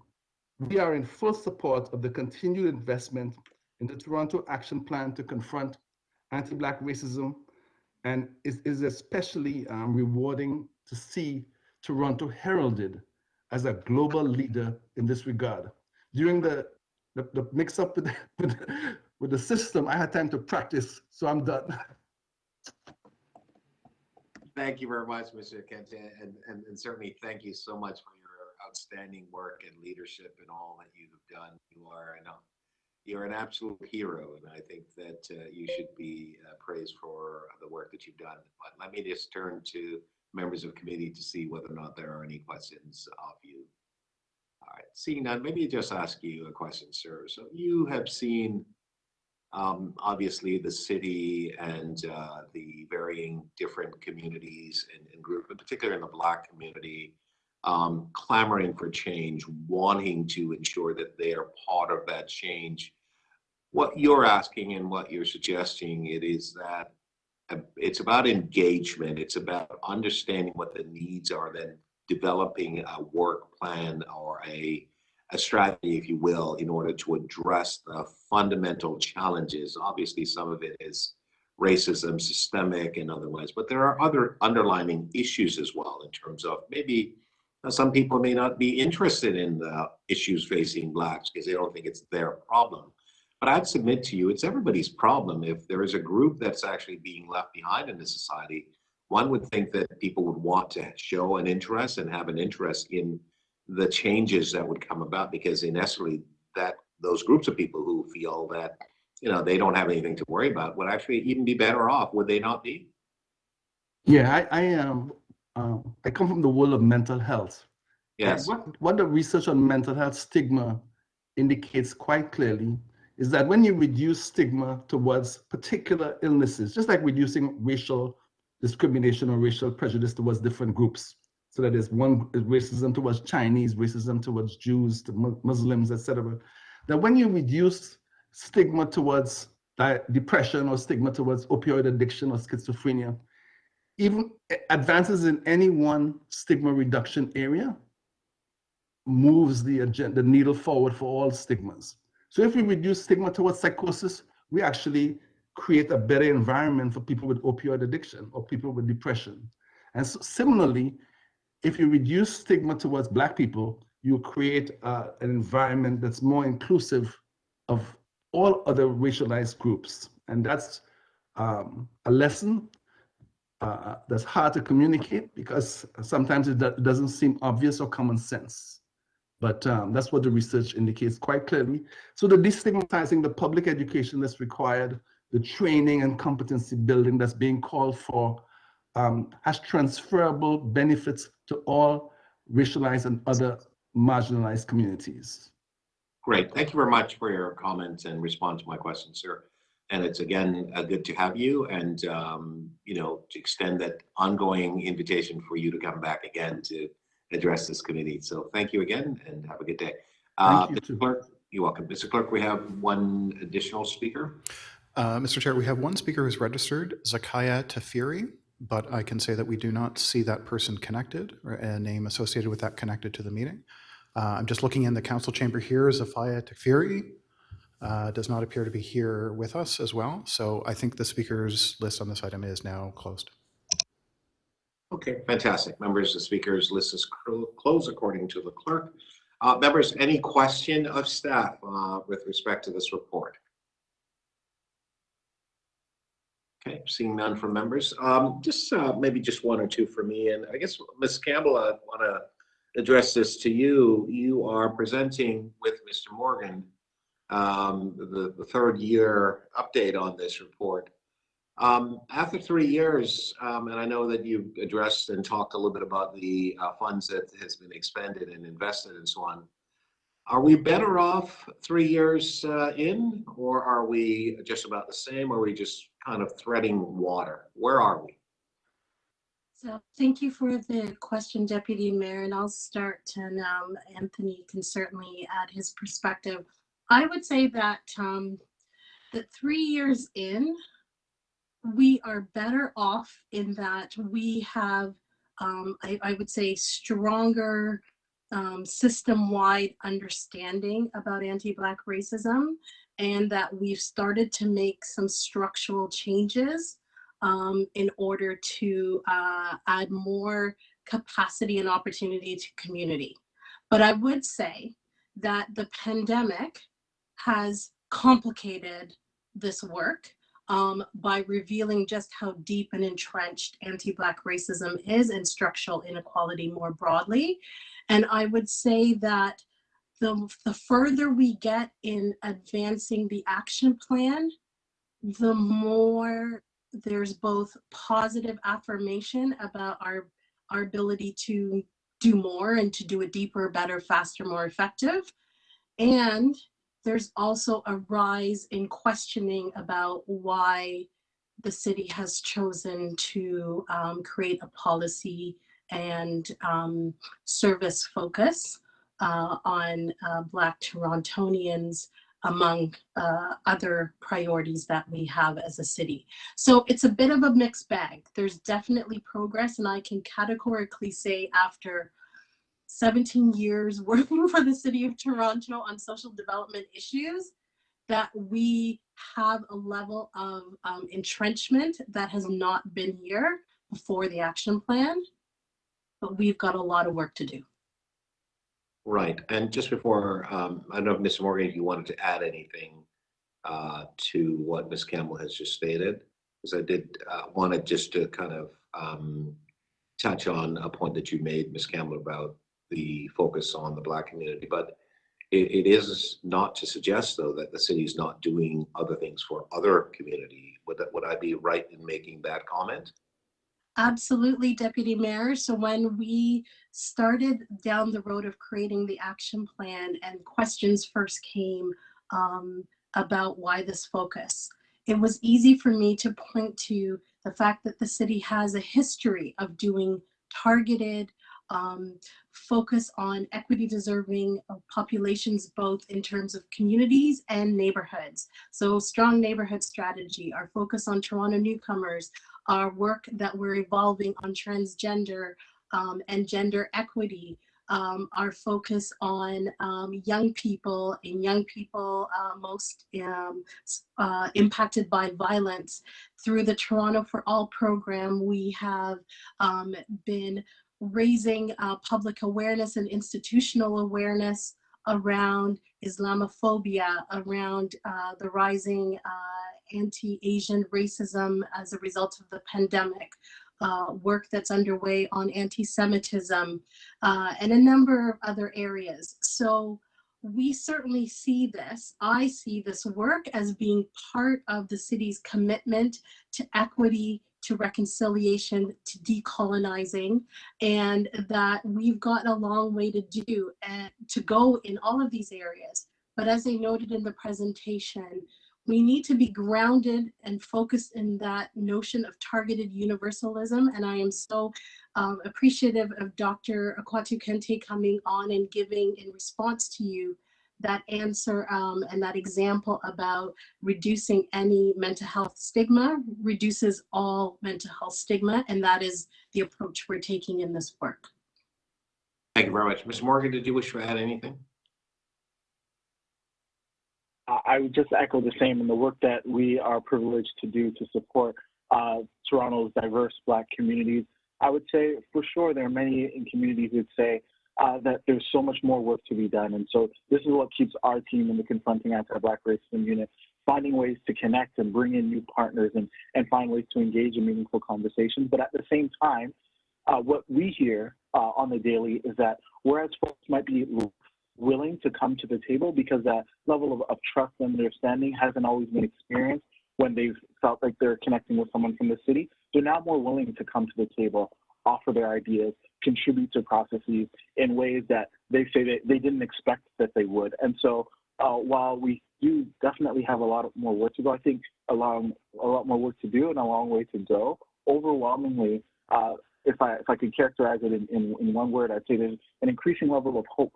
There's a hopefulness because there have been so many different initiatives, programs, services, and explicit commitment from City Council and members of City Council to address change for Black communities across the city.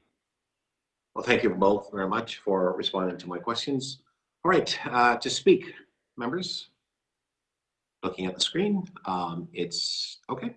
I will move the item and thank Ms. Campbell, Mr. Morgan, and the amazing KBER team and all the presenters who came today. I would say that, and I don't want you to quote me on this, but I would say this is, for this committee anyways, this is the most amount of participation that I've seen from the Black community here at this committee. And I want to thank those who come, and I really speak to what Mr. Morgan has just stated a moment ago. The work that's being done, we're engaging members of the community to participate in the development of the future and the the sustainability of this work and the objective, which is to create opportunities for success for the Black community and to ensure that that success will expand into the greater community. And I think it is important for members of the various communities to realize that there is a variety of different initiatives that are there, focus on assisting different groups and organizations and communities to ensure that no one community gets left behind. So I'm very proud of the work that is being done, proud of the leadership that we offer to the Confronting Anti-Black Racism Advisory Committee, chaired by myself and co-chaired by Justice Betty. So I want to thank the work that's being done by this amazing team of people, and thank folks for certainly appreciating and understanding that the changes that we seek requires our input and our participation, and it requires resources that are available through obviously the taxes that many Black people pay in this city as well. So it's important that we recognize the work that's actually being done is in the best interest of all Torontonians. And as Dr. Kinty pointed out, it is being recognized globally around the world, the work that we're actually doing. And it is a model that we can all be very proud of. So thank you very much for that. And with that, I would move the items that are here in the report. All those in favor? Opposed? That's carried. Thank you very much. Mr. Clerk, we are now moving to our last item, which is EC 29.7, the feasibility of restriction on the retail sale and public use of consumer fireworks and response to I know we have speakers, but before I ask the speakers to speak, I wonder if we could just maybe just have for a just a quick presentation and perspective on what is actually in front of us. Thank you. I see Councilor Carroll is putting her thumbs up. Thank you. So, Mr. Grant, would you like to take that? And I think you may have some other folks who might be able to assist you. So the floor is yours. Thank you. Can you hear me okay? I can hear you loud and clear, Mr. Grant. Thank you. Okay, so this is a joint report from Chief Pegg and myself. It contains 5 recommendations. I'll let Chief Pegg speak to the first 2, and I'll speak to the last 3. Thanks, Carlton. Good morning, Mr. Chair, members of committee. So, morning, Chief. In short, as Carlton said, that the first two recommendations deal specifically or fall within the jurisdiction primarily of Toronto Fire Services. This is a joint report that responds directly to a number of directions provided by City Council to staff, including in my case to myself and our team here at Toronto Fire Services. And those directions were to further restrict and control the sale, use, and discharge of consumer fireworks. So that is, in essence, the purpose of the report. Recommendation 1 deals with is a principal recommendation from myself to committee, which is dealing with our recommended course of action, which is to give us direction, to give me direction to work in collaboration with Carlton and other city staff to work with the province of Ontario on what we believe to be the necessary and appropriate revisions to the Ontario Fire Code to include consumer-grade fireworks within the purview in the context of that Ontario Fire Code. So that is recommendation 1. Recommendation 2 builds on the outcomes, or is intended to build on the outcomes of recommendation 1, and that would be to then enable us to move forward with really the design and the consideration of an education-first approach, an education, training, and potential certification system, again, dealing with consumer fireworks. And we've done our best to provide an estimated timing on that. And I will just for your for background, Mr. Chair, the reason we're talking about late 2023, that's based on a couple of things. Number 1 is predominantly based on our experience in working with the province of Ontario on other amendments to the Fire Code and moving through the Ontario Fire Code amendment process and the amount of time that will undoubtedly require, as well as recognizing the fact that the upcoming provincial election and corresponding pause of the legislative process will also complicate that work in the sense of ultimately there will, I'm sure there will be some type of pause. So that's the background on the report from Fire Service perspective. I should just say as well, Mr. Chair, the role of Toronto Fire Services in this matter, and of course within the report, is dealing specifically with the fire safety aspects of fireworks and the application of the Ontario Fire Code. I will turn it back to Mr. Grant for further. Thanks, Chief Pegg. Mr. Grant? And thanks, Chief Pegg, and through the chair. The third recommendation is really technical amendments, and it's in attachment 1, and there's 12 pages of amendments that align with the federal legislation, and it makes it easier to read, easier to understand, and that's really critical. We also introduce an 11 o'clock p.m. Time limit for extinguishing these on Victoria Day and Canada Day. And the fourth recommendation talks about us working with the permanent vendors. I think there's 8 or 9 in the city of Toronto that operate year round, and we need to work with them on the feasibility of restricting the sales. So these are current businesses that are up and operating and have been for years, and for us to come in and restrict their time is something that we need to do in collaboration with them. And the fifth recommendation is simply to enact the bills. And the last thing I'll say is the team partnership between Fire and MLS works really well together, has done a lot of work with looking at other municipalities. And I think we have a fulsome report here that addresses what was requested, and that is the feasibility. Fantastic. Well, thank you both for setting the table, and your presentation is very helpful. I know that we have speakers. I was informed initially we had 2 speakers, but I understand now we only have 1. And so we have 1 speaker, and that's Alim Kenji, I understand. Mr. Clerk, do we have that speaker with you in the chamber today? Yep, Mr. Chair, Aline is just setting up here. We did have Emily Daigle registered to speak, but is not present. Fair enough. Mr. Kenji, you have 5 minutes. I think you understand how these procedures work. You know you've been to council before, community council, and also committees and council, so you have a full understanding of how the system works. Let me know when you're ready, and you'll have 5 minutes. And of course, you may have questions from members of the committee and visiting members, should there be any visiting members. Thank you. And are we ready to go? Ready to go, Mr. Chair. Thank you. Okay, go ahead, please. 5 minutes. Well, good morning, and thank you, Mr. Chair, and members of council joining virtually today. I'm pleased to be with you this morning on behalf of the Canadian National Fireworks Association and our 3,000 members, where we advocate to governments across the country and work with industry and public sector partners as a leading voice on behalf of the fireworks industry. First, let me thank the city and in particular staff from MLS and Fire for bringing forward the report in front of you. Much work has been taken place in getting to this point. I must say that our dialogue and our discussions have been very productive, and our advocacy as well has been very well received, and we sincerely thank you for that. We applaud the city for bringing forward this report today.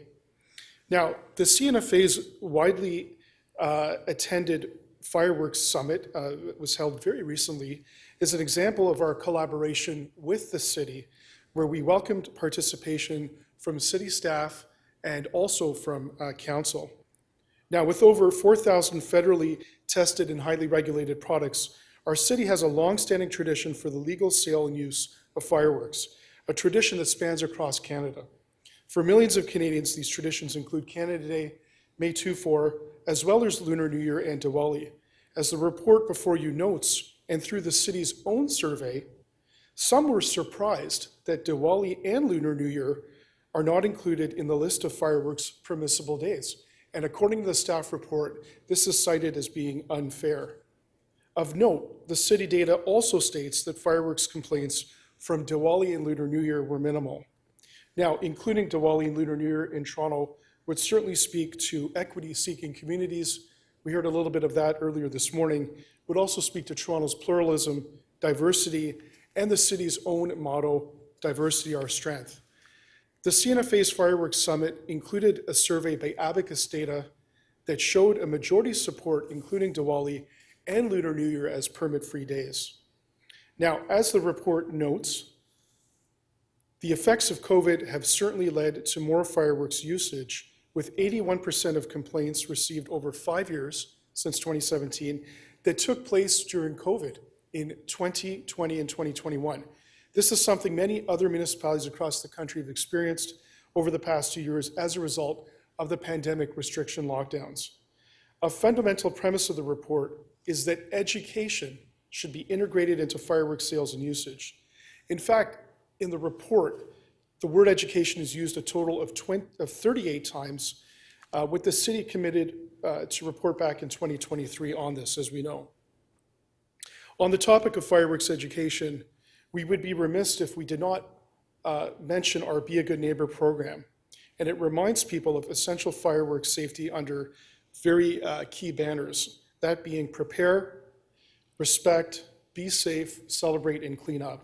It is a guide that is required to be included with the sale of consumer fireworks, and the content can be modified to fit a community's needs. As well, the CNFA's vendor certification and employee training program is available to your staff, the fireworks industry, and the community at no cost. Our education courses were launched this past year to over 150 people over the past few months that have taken the courses alone. We note that the city's public education campaign has $75,000 earmarked for this year, 2022. And we would be pleased to help alleviate some of your costs to education, and we would be happy to work with the city to do what is required, as Mr. Grant alluded to earlier. Fireworks are meant to be enjoyed safely while respecting our neighbors, and it is all of our responsibility to remind and educate users of just that. We are committed to education. We look forward to partnering closely with the city on fireworks education as the city reports back on implementation in late 2023. In closing, the CNFA is committed for the long term to enhancing our relationship with the City of Toronto, to find solutions, and to partner on education. The focus will be on safety so people can enjoy fireworks respectfully as millions of others do. We would welcome the inclusion of Diwali and Lunar New Year as non-permitted days of celebration, the same way other GTA municipalities like Brampton, Mississauga, Milton, Whitby, and countless others throughout the GTA do. Thank you for your consideration. Thank you for your time, and I would be happy to answer questions on behalf of the industry at this time. Thank you. Thank you, Mr. Kenji. Your 5 minutes, you're great. So we do have questions of you. The first questioner I have is Councillor Lai, and Councillor Carroll, you'll be second. Councillor Lai, you have 5 minutes. Go ahead, please. Thank you for the deputation. Actually, it really clarifies a lot of the questions I had. And I just wanted to ask you about your education course. You said about 150 people have signed up. I'm just wondering whether if we are going to be including the Lunar New Year, would you consider maybe doing the communications in some of the Asian languages? Because, I think it's very important that we can communicate with them so that they know about this education and about the importance of having safety. Councillor Lai, I think that's a wonderful suggestion. And I'd be remiss if I didn't remind Council that we've actually already converted our website and we're in the process of converting our training courses into Asian languages. Now, we started with Punjabi, and we did that because of our work with the City of Brampton. If there is an appetite, Councillor Lai, for Cantonese or for Mandarin, I think it's important that we speak to the diverse and pluralistic nature of this city. And I'd certainly be happy to take that back to the association and see if we can accommodate that request. I think it's a great one. Thank you, Mr. Kenji. Those are my questions, Mr. Chair. Thank you very much, Councillor Lai. Councillor Carroll, you're next. Yes, I'm just wondering if Mr. Kenji would be able to help us with what's going on in other jurisdictions in areas they're a little more liberal about fireworks than Vancouver, for instance. In those other areas where the education program that you're talking about and the federal approach is the same federal education program is available. Is there take up? Do we have a healthy participation in that when the efforts are made to get people into the education programs? Well, education starts right in our view at the point of sale. So through our Be a Good Neighbor program, I think I shared some of the materials with you earlier. That is what we're looking at putting into the hands of individuals right at the point of sale. In terms of our course, Councillor Carroll, I should tell you that there are two. There is the vendor certification course. This focuses on transportation, storage, display for sale, usage, and then there's the employee training course as well that focuses on the responsibilities when selling, singles versus packs in terms of products, fire safety, government safety, and rules, etc. I will tell you, admittedly, that the education courses that we have on our website that come at no cost, we're a few months into them. Certainly, perhaps don't have the results that we would have liked to see at this point, but we're getting there. We're on the heels of working with the City of Edmonton to include this and embed it within their bylaw. I think that's significant, and I think that's a comparable city to this one right here. So there are positive strides being made with other municipalities, and we look forward to partnering with Canada's largest municipality in this respect as well. So if we take this approach, we won't be an outlier. It's sort of right in other cities. I think like a lot of things, Councillor, Toronto will be participating, will be leading the way in terms of participating in these courses, but certainly not an outlier. Okay, thank you. Thank you, Councillor Carroll. Councillor Grimes, the question. Thank you, Mr. Chair. And Mr. Kanji, does the CFNA support at the point of sale, when you purchase your fireworks, that they would be given a piece of paper with an education program? Absolutely, Councillor Grimes. And this is I'm just pulling it up from my file right now, and I had it in the presentation, but this is our Be a Good Neighbor program and the information on fireworks safety that's given, Councillor Grimes, right at the point of sale. And I'm just pulling it up as we speak. Here is the information, around fireworks safety. It's right on our website. It is provided right at the point of sale so that, folks know what the parameters are. Incidentally, the copy in my hands is the one that we are also using in Brampton. Just by way of example, this is a commitment, and this is obviously written in Punjabi for the folks up there. But we do not undermine safety. That is embedded into everything the association and its members breathe and preach, and we certainly do that right at the point of sale as products being sold, and online as well for those purchasing online. And Mr. Kanji, this report is coming from a motion I moved at council, the problems I've had in my ward. And where is the CFNA on the use of no noise fireworks under your Be a Good Neighbor program? As you know, in my area where the big problems are down in Humber Bay Shores, where they are nestled onto a park that's environmentally friendly. There's a ton of wildlife in there. Where are they on no noise fireworks? What's the position from the CFNA? Yeah, thank you, Councillor Grimes, for the question.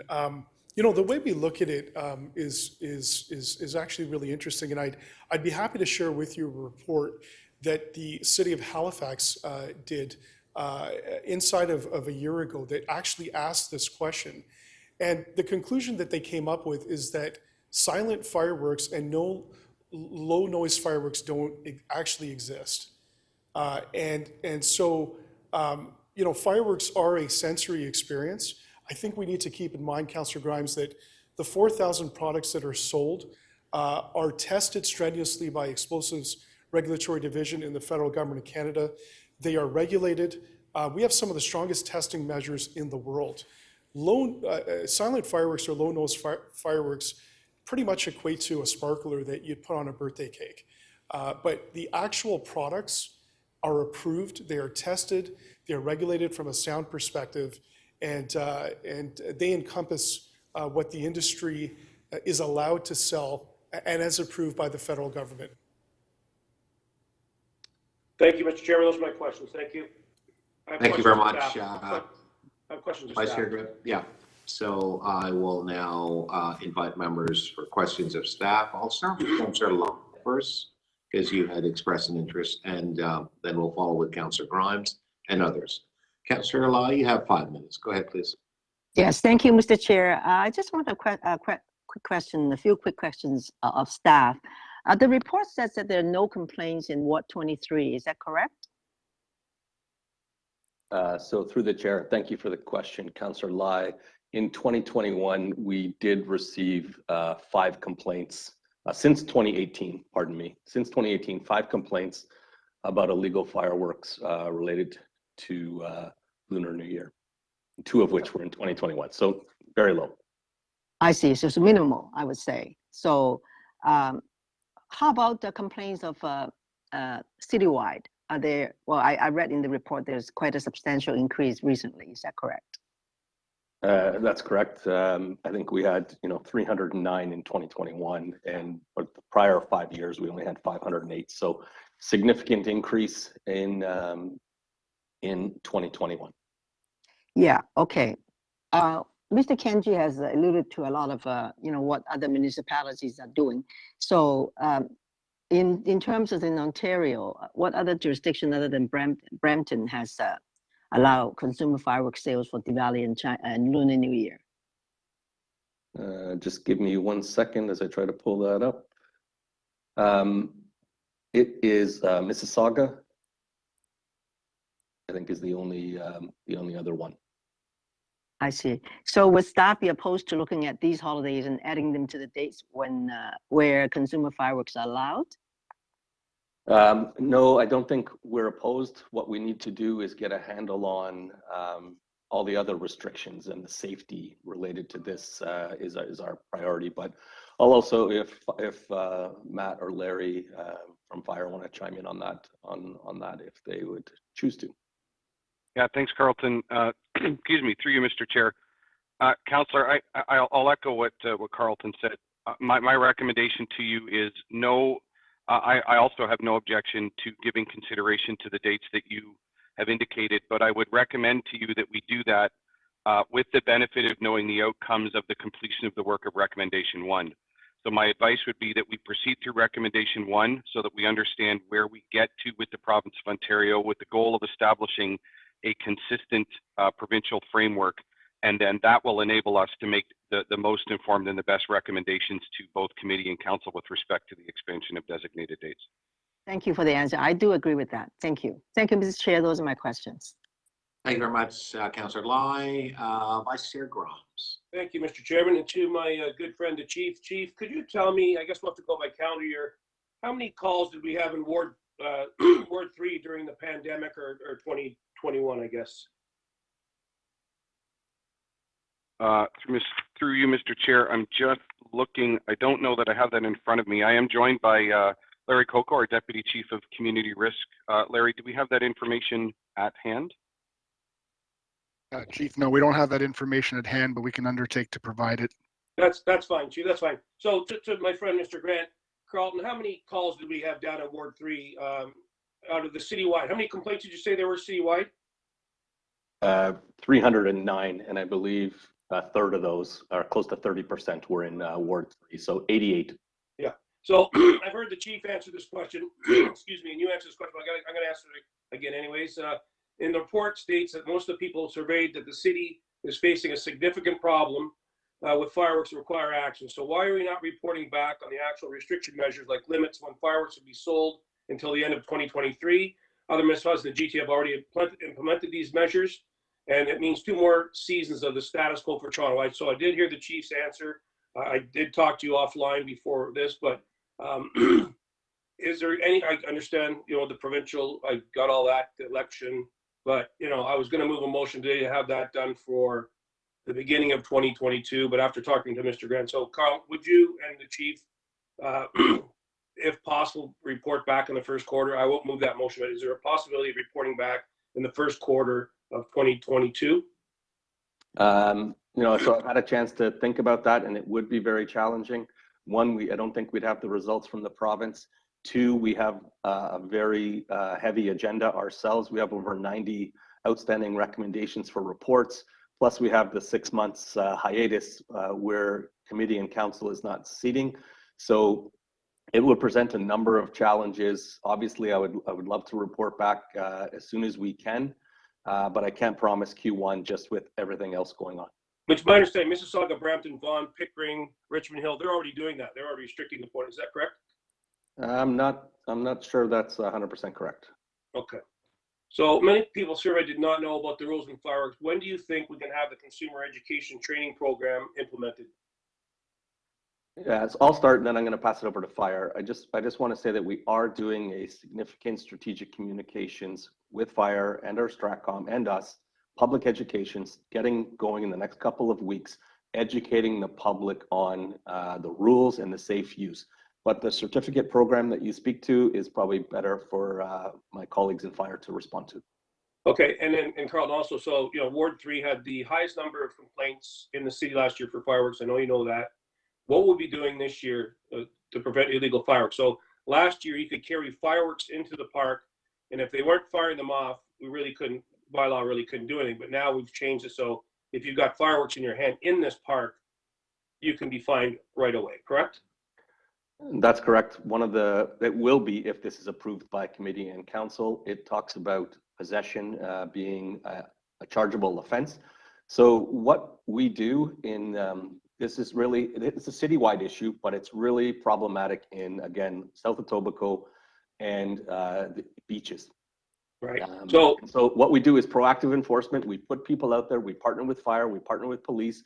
We get out there the day that we know it's going to happen, and we anticipate it because we are not immediate responders. We cannot get out there if we get a call. So we need to be out there in advance on those days. I think we did a really good job as a team on New Year's Eve in South Etobicoke when there was the pyrotechnic show, and we had an impact. And so that's what we need to do to get out in front of it. And you're aware that people in Humber Bay Shores were firing these Roman candles off their balconies. I know the chief's probably aware of that. Craziness. You're aware of that?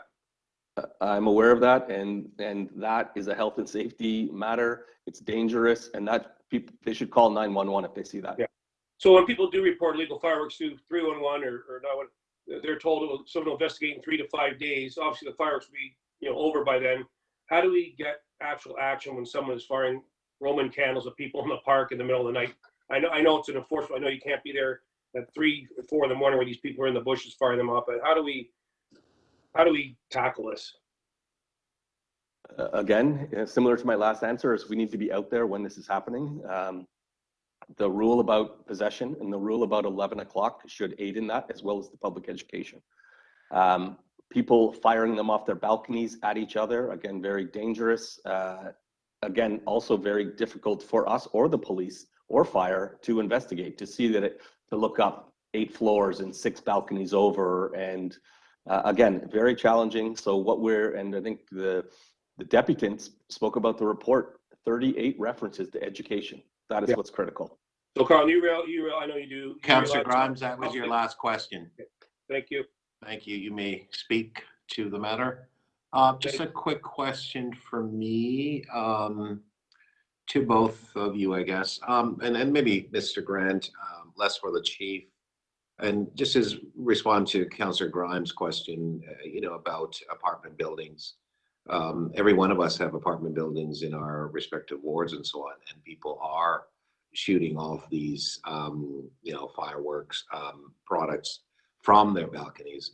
I'm wondering, do you have a proactive communication plan to help condos and rental properties in terms of providing information to them that they can pass on to their tenants and or condo owners as such, so the board of the condos would have that information? Do you have such a communication plan? So thank you, and that's a great question. That is not built into our plan to my knowledge, but it will be now. We have strong relationships with condominium boards and also with Rent Safe TO, the 3,500 rental apartment buildings in the city, which we can get this information out there. We will also be doing targeted social media geocoding where this is happening. So again, in those key areas where we're having problems, we will target those postal codes and target the people in those neighborhoods to educate them. But we can expand it to include condominium boards and again, our Rent Safe TO program. So you don't need me to move a motion. You have obviously authority as part of the educational piece. And as Mr. Kanji has pointed out, you referenced that 38 times, and that's something that you'll incorporate as part of communication, because I think that's important. Yeah, that's really important, and I'm glad you raised it. I'll also note that at the point of sale, we do have a requirement in the bylaw for vendors to have a poster, again, educating them as well. And then continuing the theme of education, the CFNA has indicated that they've got their education program.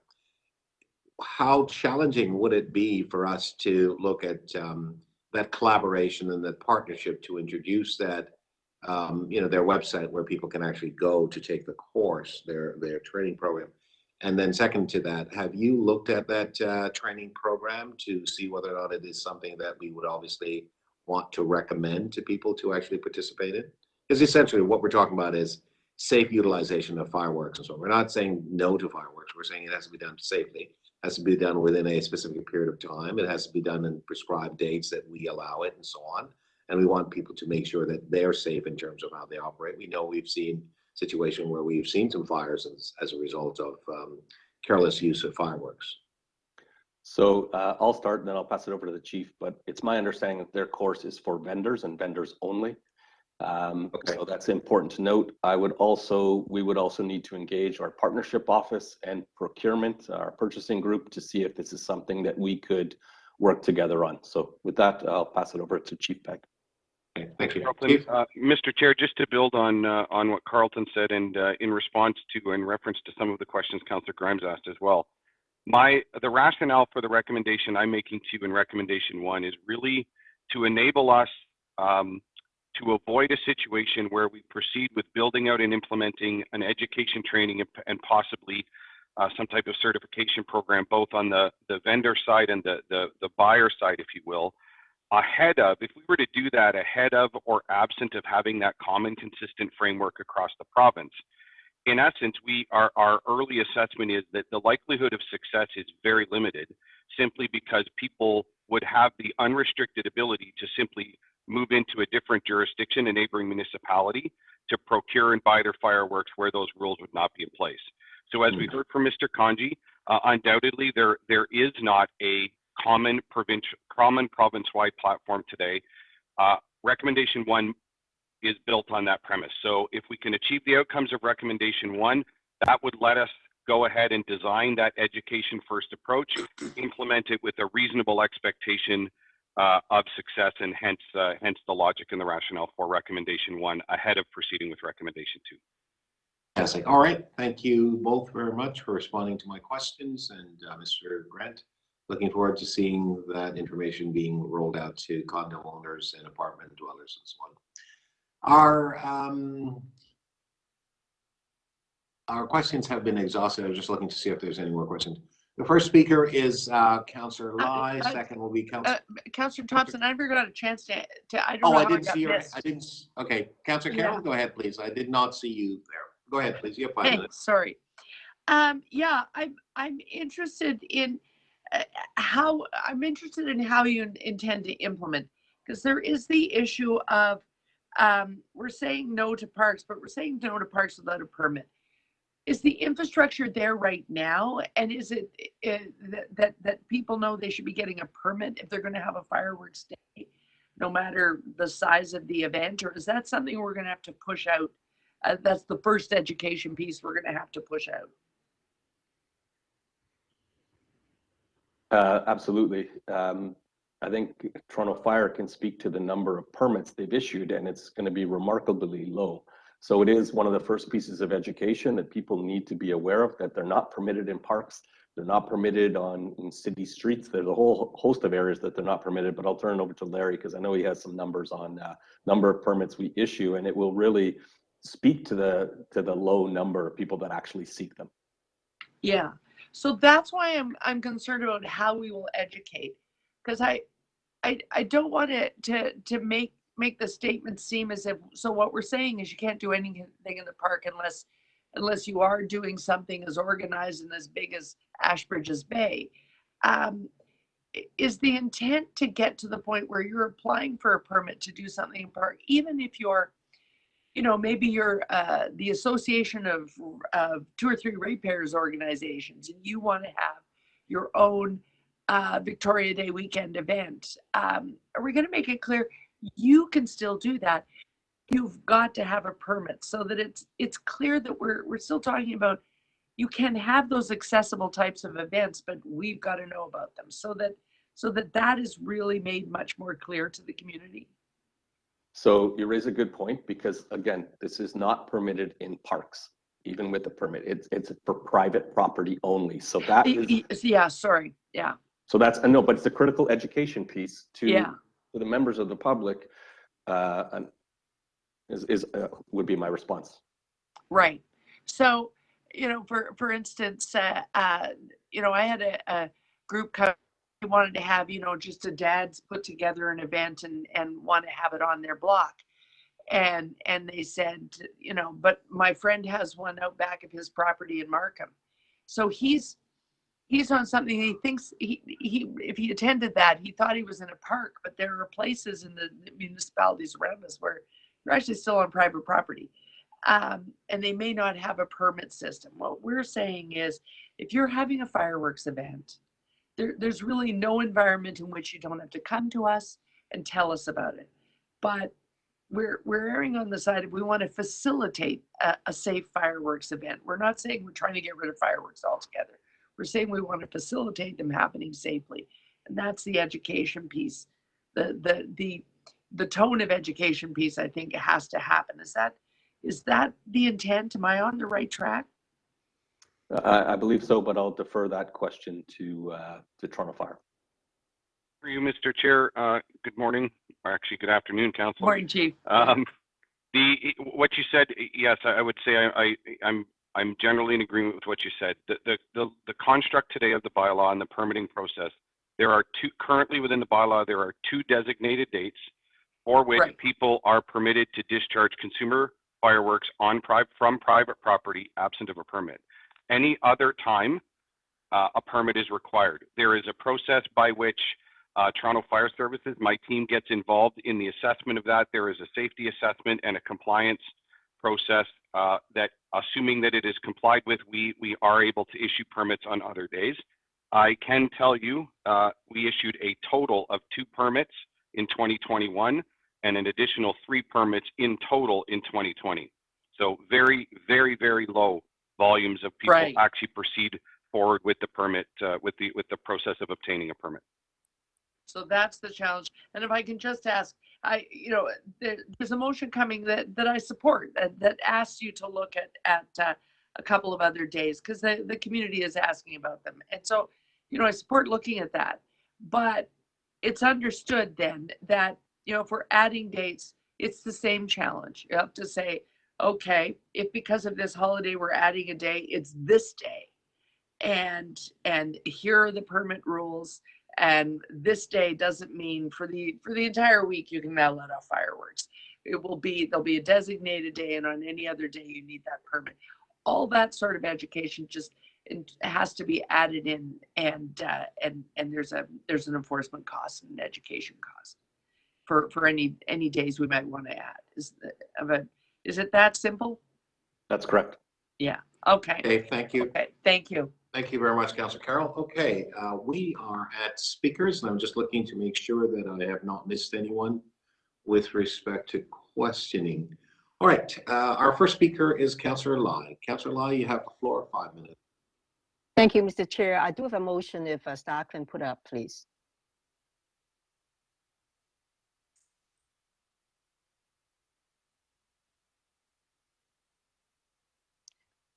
The motion will be City Council Director, Fire Chief, and General Manager, Toronto Fire Service, and the Executive Director, Municipal Licensing and Standard, to review the feasibility of expanding the allocation of designated fireworks dates contained within the Toronto Municipal Code, Chapter 480, 466. Fireworks, such as Lunar New Year and Diwali, as informed by the outcome of Recommendation 1 and report back in late 2023 in conjunction with the report described in Recommendation 4. This motion, first of all, I'd like to thank MLS. Councillor Lai? Yes. Sorry, can I interrupt you for a second, please? And it's just really Yes. important, because we are going to exceed the time that we are required to break. So I'd like to essentially move a motion just to extend to complete this item, and then we'll be done with the entire agenda. So I'm sorry for the interruption, but I have to do this procedure. No problem. All those in favor of extending to complete? All right, that carries. Thank you very much. You may proceed, Councillor Lai. Thank you so much. I just like to start by thanking staff, MLS, Mr. Grant, and the fire department Chief Peg and the Deputy Chief Larry Coco. And you've helped us to craft this motion, which I think is very, very important. I also like to thank Mr. Kenji from the Canadian Fireworks Association to shed so much light and answer some of my questions. And you know, it's very important that we are all into this together, and we will make sure that the public is safe. That's very, very key and paramount. This motion just cover some of these, you know, since there's minimal complaint for Diwali and Lunar New Year, I think, you know, we need to just look at whether some of these equity-seeking group are going to be covered. And I do agree that that we have to educate them. I'm very, very happy that we are allocating about $75,000 for the general education campaign. I hope that the plan would include multiple languages into it, because some of these residents, they don't necessarily do fireworks in Lunar New Year or Diwali. They will probably do fireworks on Victoria Day and Canada Day as well. So I think it's very important we use multiple languages to kind of communicate to them with pamphlets or with education. Is very, very important that reflect the demographics of the city. And I also like to thank Councillor Mantas, who raised the concern with me so that I can, you know, go ahead with some of the motions to cover. And because in Scarborough, we do have a lot of Southeast Asian and East Asian that are there, and we wanted to kind of cover all the bases. So having said that, I hope members will support my motion, and I'm going to support the original motion. Thank you, Mr. Chair. Those are my comments. Right. Thank you very much, Councillor Lai. Councillor Grimes to speak next. And did you have questions for Councillor Lai, Councillor Carroll?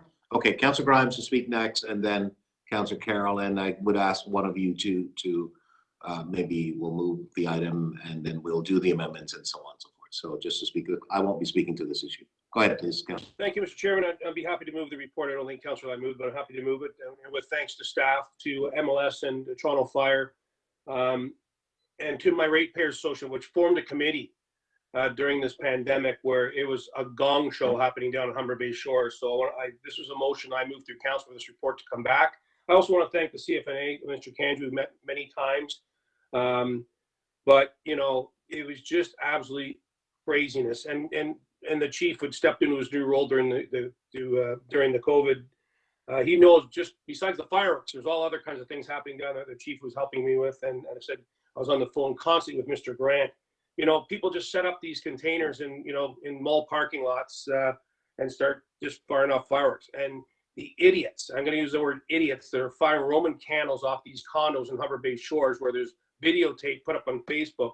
Those complaints that came in. Councillor Grimes? Yes? I'm not sure that's parliamentary. You Well, may I'm telling you, you're firing. retract that and maybe use the term, maybe residents who are not following the rules. Well, I'll use your term there, but you know, firing Roman candles off a balcony, and people have this YouTube video, put it on. I'm sure the complaints that Mr. Grant that came through 301 to his department, it was triple the amount that was happening down there. It was absolute a gong show going on. We have Humber Bay Shores, one of the fastest growing communities in the city, and is nestled up to Humber Bay Park East and West. And Humber Bay Park East is a very environmentally sensitive. You have migrating birds coming across there. You've got foxes, beavers, a tremendous amount of birds, coyotes in there, and people are in there 4 a.m. firing off these fireworks. And the people at Humber Bay Shores were infuriated so much that we formed a committee to sit down and tackle this, which hence came the report. But I want to thank Mr. Grant for sitting down, working diligently with these ratepayers, and we've had many meetings. But I just hope this is going to tackle a lot of it.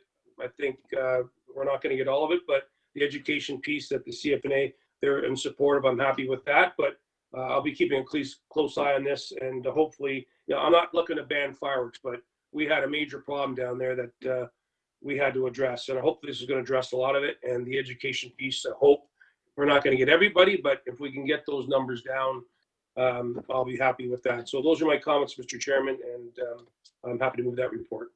All right, thank you very much, Vice Chair Grimes. Councillor Carroll to speak. You have 5 minutes.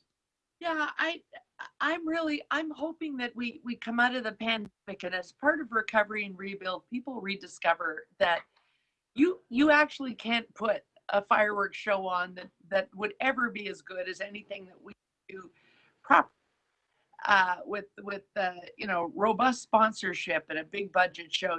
You're not going to recreate Ashbridges Bay at home and save yourself the hassle of parking. It's not going to be the same. And hopefully post-COVID, we get back to those types of gatherings can happen. But in the meantime, we've got the people who, they've got kids, so they don't want to go down to the major shows and have that hassle. We've got kids themselves who can order right now whatever they want online, and that's happening. Amazon and others. And so most of our conversation today has been about education. And I think what we're hearing in the deputation is the industry is not opposed to this. They know that, they can continue to sell and to create different kinds and to continue to innovate only if we can continue to allow this stuff to happen. And so they're not opposed to education. They're in fact getting involved in the education. But to me, what's going to be important is that we look at the stats of incidents after every one of these major holidays over the next couple of years. Hopefully see the trend going back to, the folks who want to see a really big fireworks show are going to really big fireworks shows that are licensed and happening appropriately.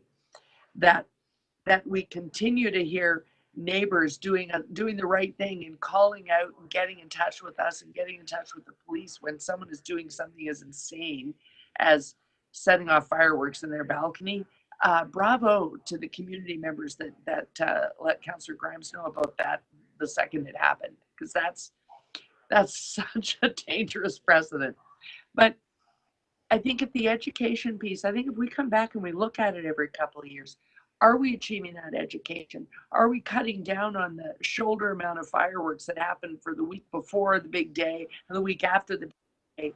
Because kids are finding that they can just go and buy these things from some of the temporary vendor sites, and people aren't asking for ID, and the things are being shot off randomly. If we can get to the point where the vendor is educated to know that leads to us telling them they can't have that temporary vendor permit, and that the bigger core business vendors, the kabooms of the industry sector, that they continue to advocate for education and continue to make sure they become known as the place you go to buy your product, because you will get the education.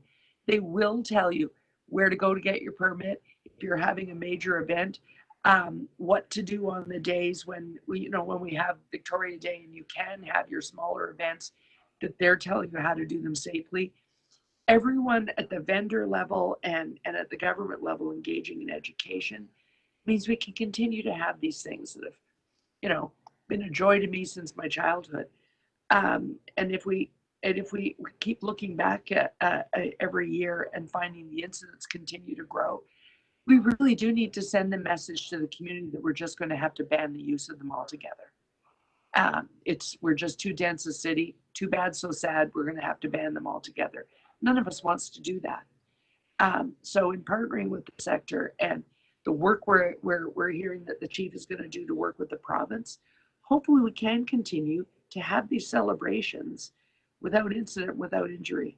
So I just want to applaud staff for the work they're doing. I support Councillor Lai's motion because, I too received those requests. It is a special time. But if that's going to happen anyway, let's make sure that those days are part of the legitimate operation, the legitimate education program. So I look forward to the report back on adding those 2 days. Thanks, Mr. Chair. Thank you very much, Councillor Carroll. We have one motion that has been moved by Councillor Lai. Members will now vote on that motion. Just wait for the clerk to bring the item up, please. All right, the motion is in front of you on the screen, and Councillor Lai has read it out. I think that we are safe in our understanding of the motion. Is there any issues with the motion? Seeing none.